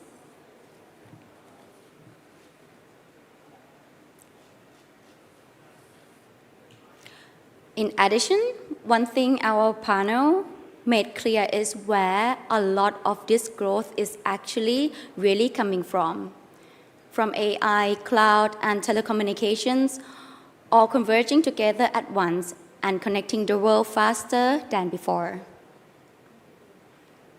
As corporate networks start reaching their limits, we are seeing a wider penetration, AI, and data adoption. Every single point at connection now ties back to a data center. In addition, our panelists also noted that start with policy. In recent years, the government has taken a notably supportive advance at various industries, working to create a real favorable business environment and build sustainable long-term partnership and Thailand's advantage. Here should not be overlooked either, a strategic location and an economy that continues to grow.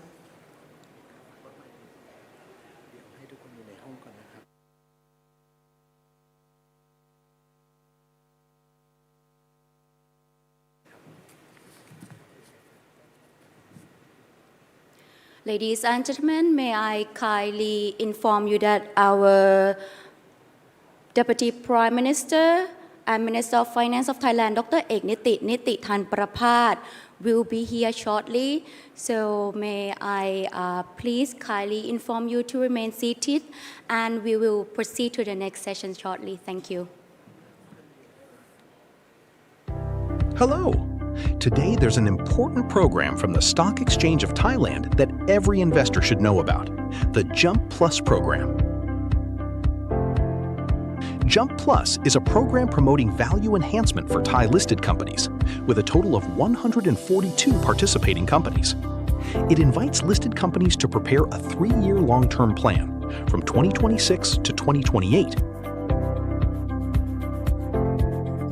covering 3 main areas: a business plan, a governance plan, and a climate action plan.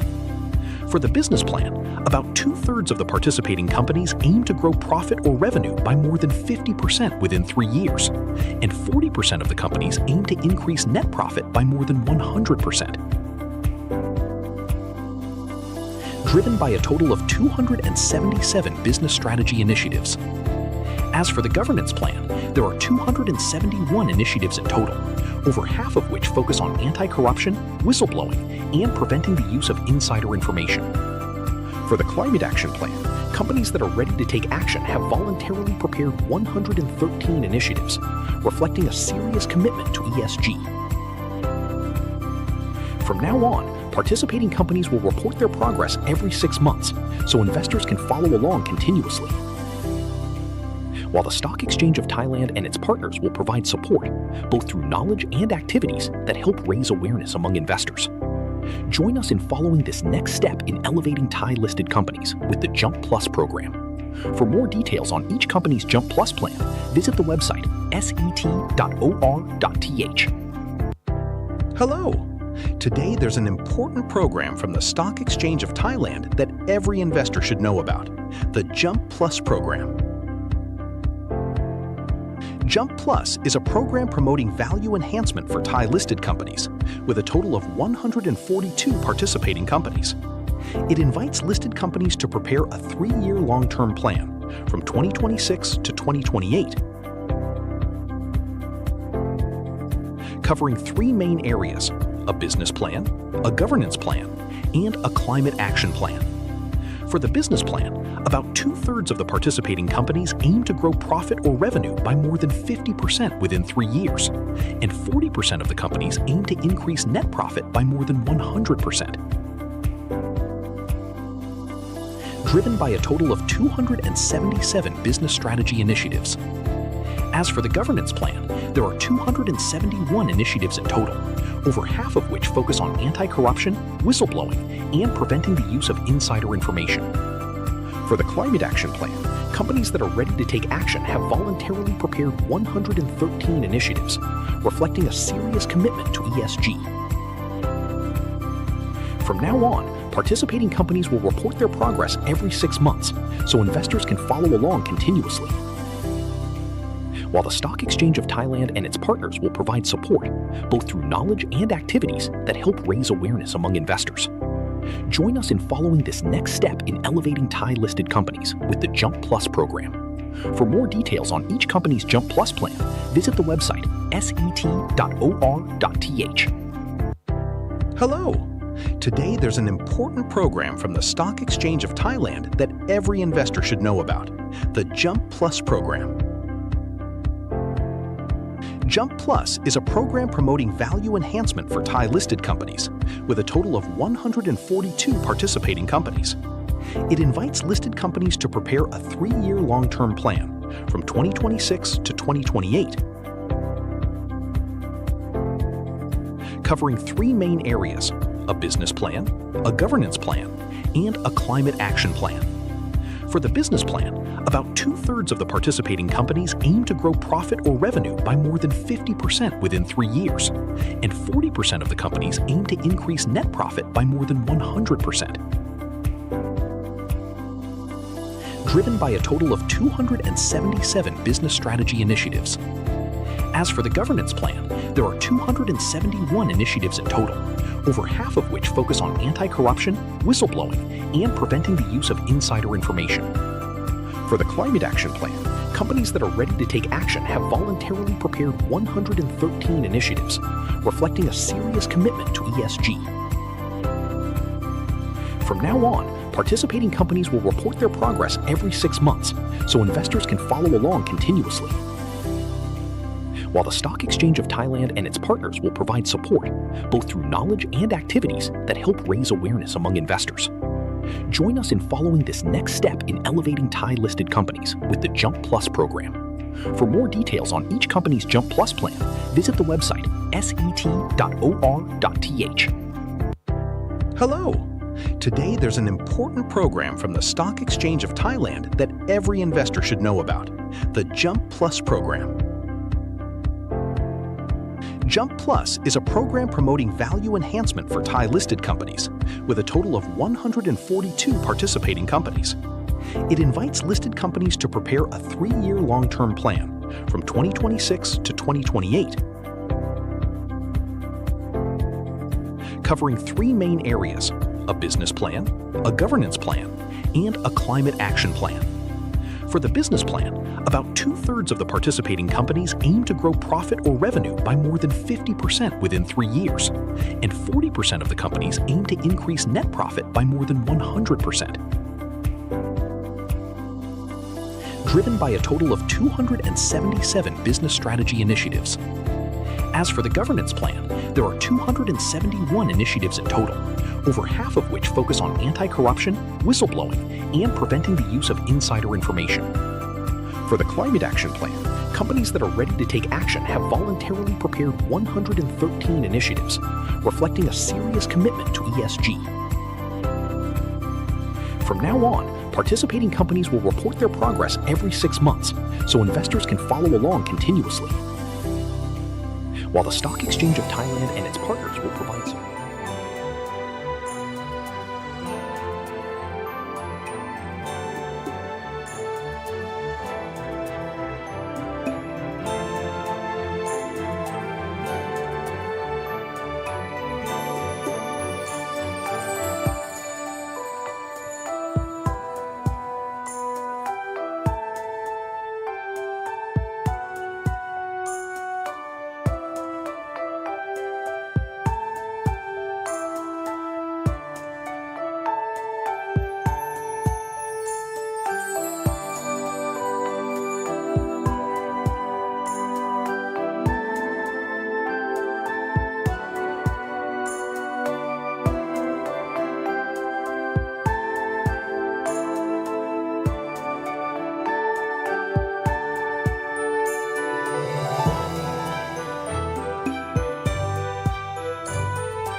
Ladies and gentlemen, for our upcoming keynote session, it is our great honor and privilege to welcome Dr. Ek Niti Than Prapat, Deputy Prime Minister and Minister of Finance of Thailand. At a time when the global economy is being reshaped by profound structural changes, he will share with us the government's vision for strengthening Thailand's growth, competitiveness, and resilience, while highlighting how the country can translate today's investment momentum into stronger capabilities and sustainable opportunities for the future. So, ladies and gentlemen, it is now my distinct honor to invite you to join me in giving a very warm welcome to Dr. Ek Niti Than Prapat.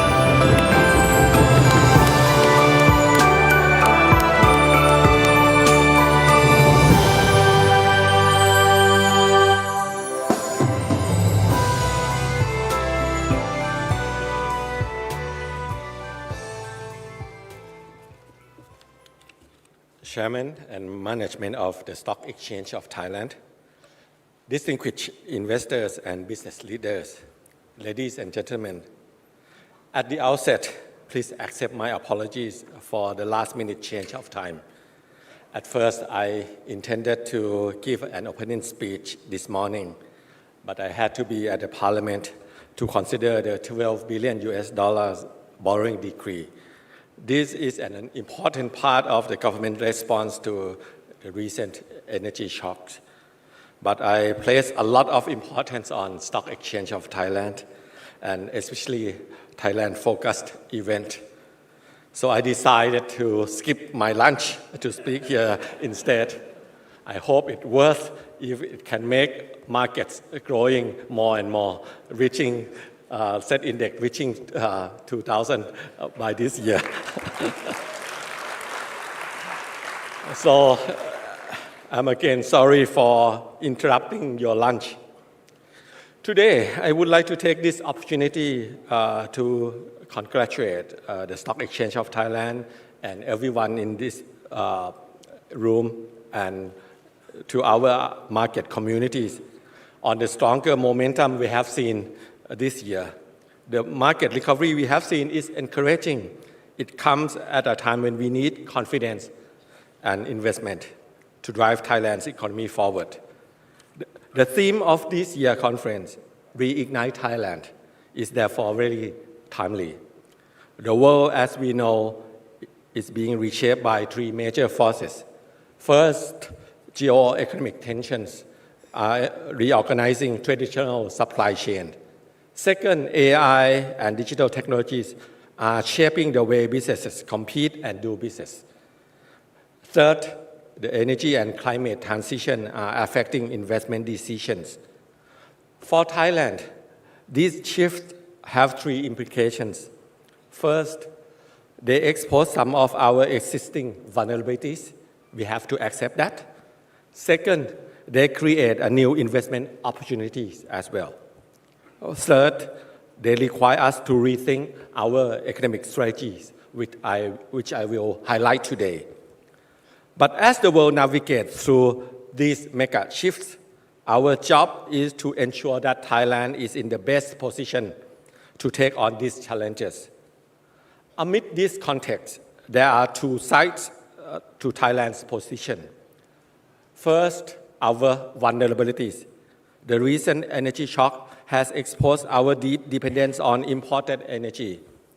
Higher global energy prices have directly resulted in higher cost of living, as we all know. It's also increasing our import bill, putting pressure on our current account. At the same time, our working age population is beginning to decline. This will make it harder to sustain growth if we do nothing. Therefore, Thailand's future growth will depend on our ability to attract investment and new technologies to increase our productivity. The second side is opportunity. We are beginning to see encouraging signs in exactly the same areas.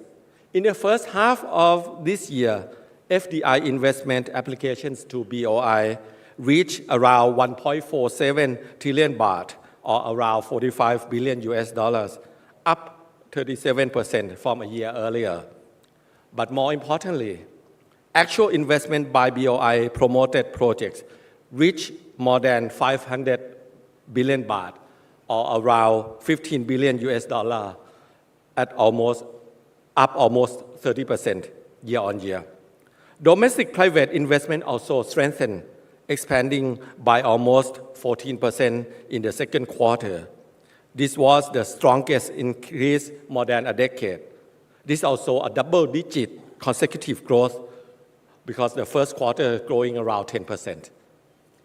This number matters for two reasons.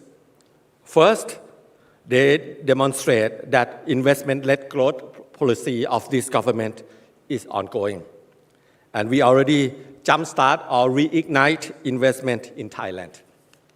And second, this is happening at a time when geo-economic tensions are forcing companies to diversify their supply chain. Thailand can leverage its openness, strategic location, and long-standing economic relationships across markets to capture these opportunities. Thailand can contribute to be what I call a trusted connector. We aim to serve as a reliable base for companies that want to operate across market and supply chains. And today, Thailand has the political and policy continuities needed to navigate this fragmented world. We are building upon this foundation with an economic approach designed to address short-term pressure and long-term transformation at the same time. Ladies and gentlemen, now let me highlight the economic policies and framework of this government. Our economic approach can be structured across 3 horizons: stabilize today, transition now, and invest for tomorrow. All 3 are closely connected. First, to stabilize today. It means that the government needs to help households manage the impact of the energy shock. Higher energy prices have pushed up inflation and reduced people's purchasing power. At the same time, we also want to maintain fiscal discipline and ensure that government support is provided in a transparent and targeted manner. That is why we shifted away from blanket fuel subsidies towards multi-tiered cash support programs, such as Thai Help, Thai Plus, and welfare card assistance programs. This support is also helping small businesses build capabilities through Nokasip or AI embedded in the government applications, Paotang. Small merchants have easy access to detailed analysis of sales and cost every day and can make small balance sheets easier and to help them manage and run business better. This is to improve activities of small businesses, merchants on the street. This program has provided breathing space for the people and micro enterprises facing rising costs in the short run, but it's also improved productivities of the people and small businesses in the long run. Second, transition now. The energy transition policies serve 3 purposes. First, it reduces Thailand's exposure to global energy shocks by reducing our long-term dependence on imported energy. This is the purpose of the current parliamentary session I'm attending this morning, and I have to run for another session in the afternoon. This borrowing decree is a key part of the government policies. It is designed to help accelerate Thailand's energy transition and strengthen our energy and economic securities in a more fragmented world. Second, it's strengthening macroeconomic resilience. This is because the transition will reduce our dependence on energy imports. It will therefore reduce the impact of external energy shocks on our import bills and current account. The borrowing decree will help accelerate these transitions through investment in renewable energy, grid infrastructures, cleaner transport, and local green industries. The third purpose is to improve our competitiveness by providing clean energies for future industries. We are moving forward with direct PPA or direct power purchase agreement and third-party access, so more private investment can come into energy system. This will help meet the growing demand for clean power from industries such as smart electronics and AI infrastructures. Together, these measures will reduce energy risk. It will also make us more competitive. In sum, our energy transition efforts are part of a wider economic security and competitiveness policies. This leads us to the third horizon, which is central to our long-term growth agenda, invest for tomorrow, which I want to focus especially today. Thailand must rely on capital deepening and productivities due to our shrinking workforce and competitiveness. That is why raising investment from around 23% of GDP to 30% of GDP is central to our strategy. The government has 3 strategies to boost investment. First, we need to use public investment to crowd in private capital.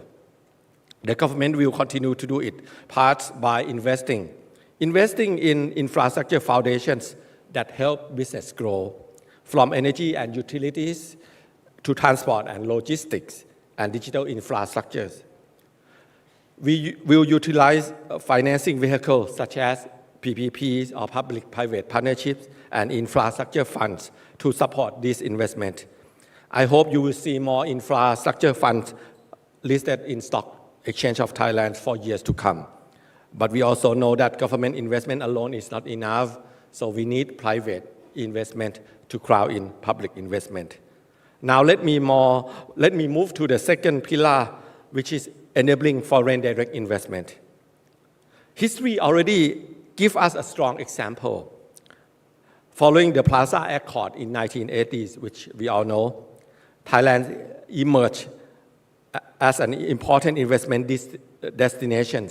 Back then, we utilized that opportunities to transform Thai economies and upgrade our growth engine, and we're using that transformation even now. This is the same way we should approach today's once-in-a-generation's investment cycle, because the same thing happened. Different players from Japan, US, Europe, to more fragmented countries. But a lot of investment would like to come into Thailand, as shown by BOI applications I mentioned before. The opportunities are already there in areas where Thailand has strong foundations, including AI, advanced electronics, EV, clean energies, healthcare, and longevity. But implementation is a key. That is the purpose of the program and measures we call Thailand Fast Pass, which bring 8 government agencies together to fast-track strategic investment. Since its implementation, actual investment has recorded double-digit growth in both quarters of this year, partly coming from Thailand's Fast Pass measures. This is an encouraging sign pointing that we are beginning to bring investment back on track. Together with other projects that the government has already helped moving forward, we expect more than 700 billion baht of investment, or around $20 billion to be accelerated. Third, we need to mobilize investment by Thai businesses, many of which are in this room today. That is why we formed the Joint Public-Private Sector Committee. The committee has agreed on broad national goals, including raising potential growth above 3% and improving Thailand's position towards the top 20 in the competitiveness ranking. We also aim to move the investment rate towards 30% by 4 years. This is a key to achieve our GDP growth ambition. It's also support investment-led growth policy of this government. I often compare economic development to a football team. The forwards are the private sectors that Thailand has strength to drive growth in the new industries. These include advanced electronics, digital, future mobilities, healthcare, high-value foods, and tourism. But the forwards cannot succeed alone. The midfield must make investment easier. That is where the Joint Public-Private Sector Committee, including the investment subcommittee under my leadership, will play an important role. We bring government and business together, and many of you are in this room in my committee, to solve problems and move investment projects forward. And behind all of this, we need a strong defense.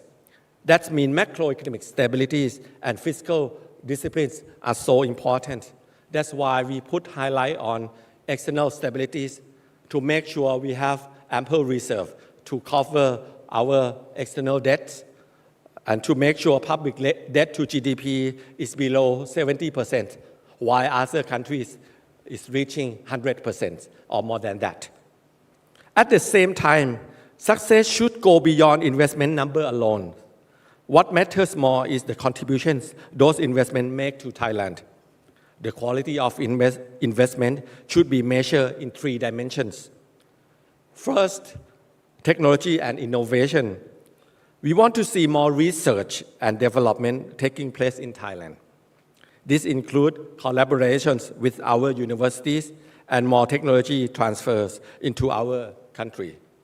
Second, investment needs stronger links with the Thai sectors and Thai economies and Thai business sectors. New investment should create opportunities for Thai companies to join global supply chains and give our SMEs the opportunities to move up the value chain.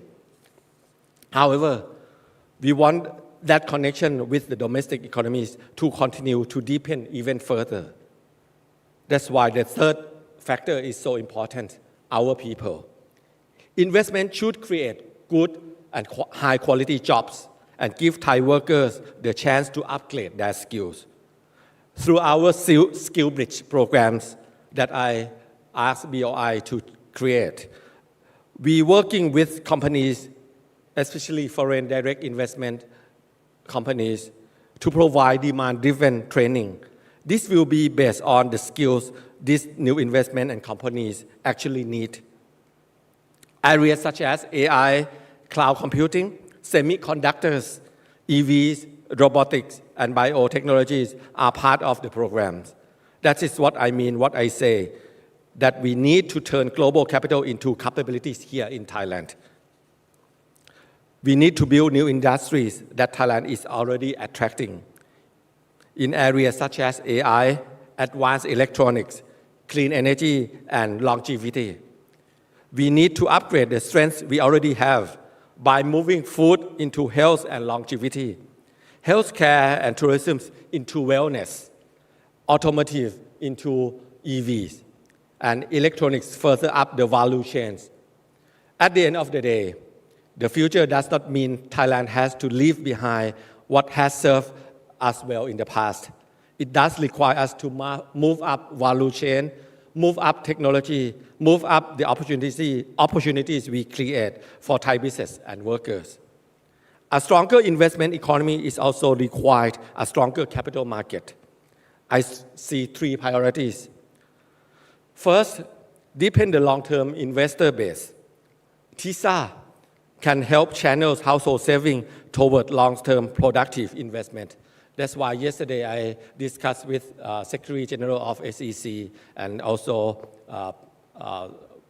country managers and also manager of Stock Exchange of Thailand to work on this TISA to make it happen by this year. So this will make stock market even stronger, in my opinion. Second, bring the new economy into the capital market. That's why BOI2 IPO program can provide growth capital for companies investing and expanding in Thailand. That's why when I visited many countries abroad, I met with many companies.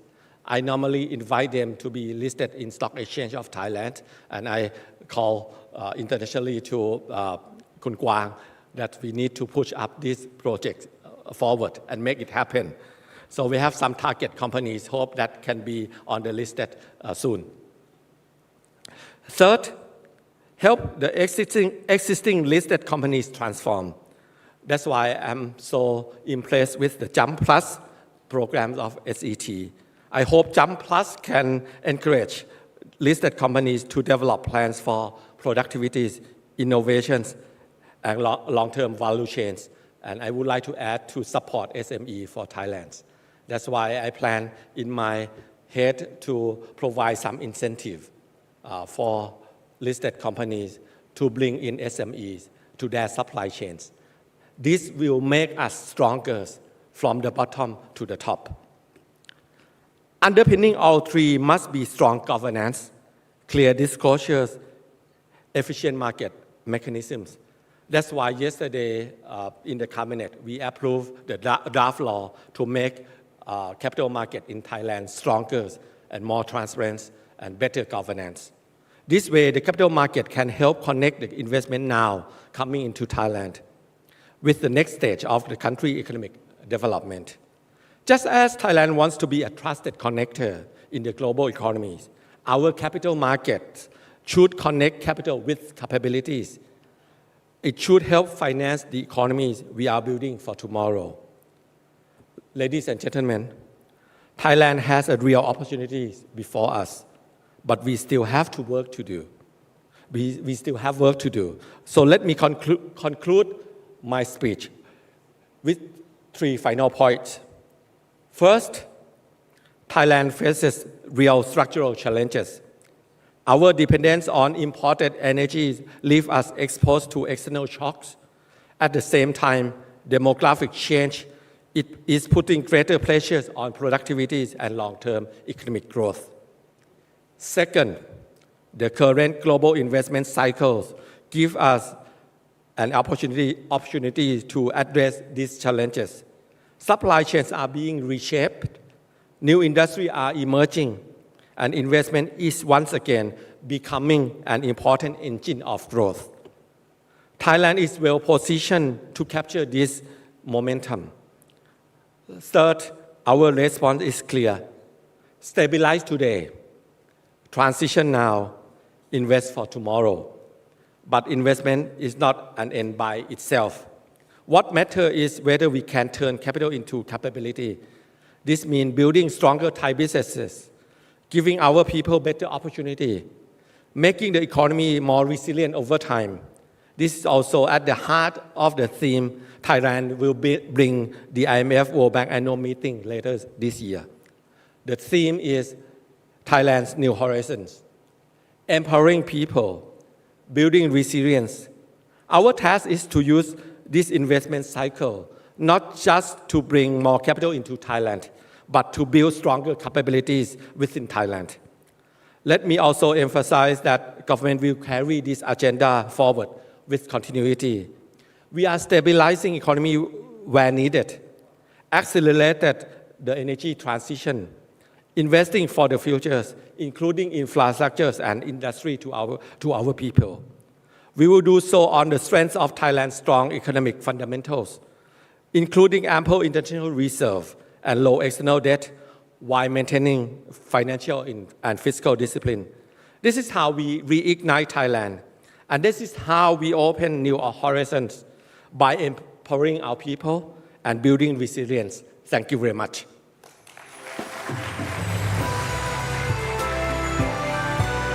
We extend our deepest gratitude to Dr. Reignite for his invaluable insights. Thank you very much, and may I kindly invite Dr. Reignite to remain on the stage for a brief photo session. Ladies and gentlemen, we also would like to extend our sincere thanks to all our distinguished guests, speakers, and participants for joining us this morning. Lunch will now be served at the residence on the mezzanine floor. There will be a special luncheon talk between ASEAN exchanges. The afternoon session will resume here in the ballroom, in this ballroom at 1:30 p.m., while the one-on-one private meetings will also begin at 1:30 p.m. So we hope you enjoy your meal, and we look forward to welcoming you back this afternoon. ขอบคุณค่ะ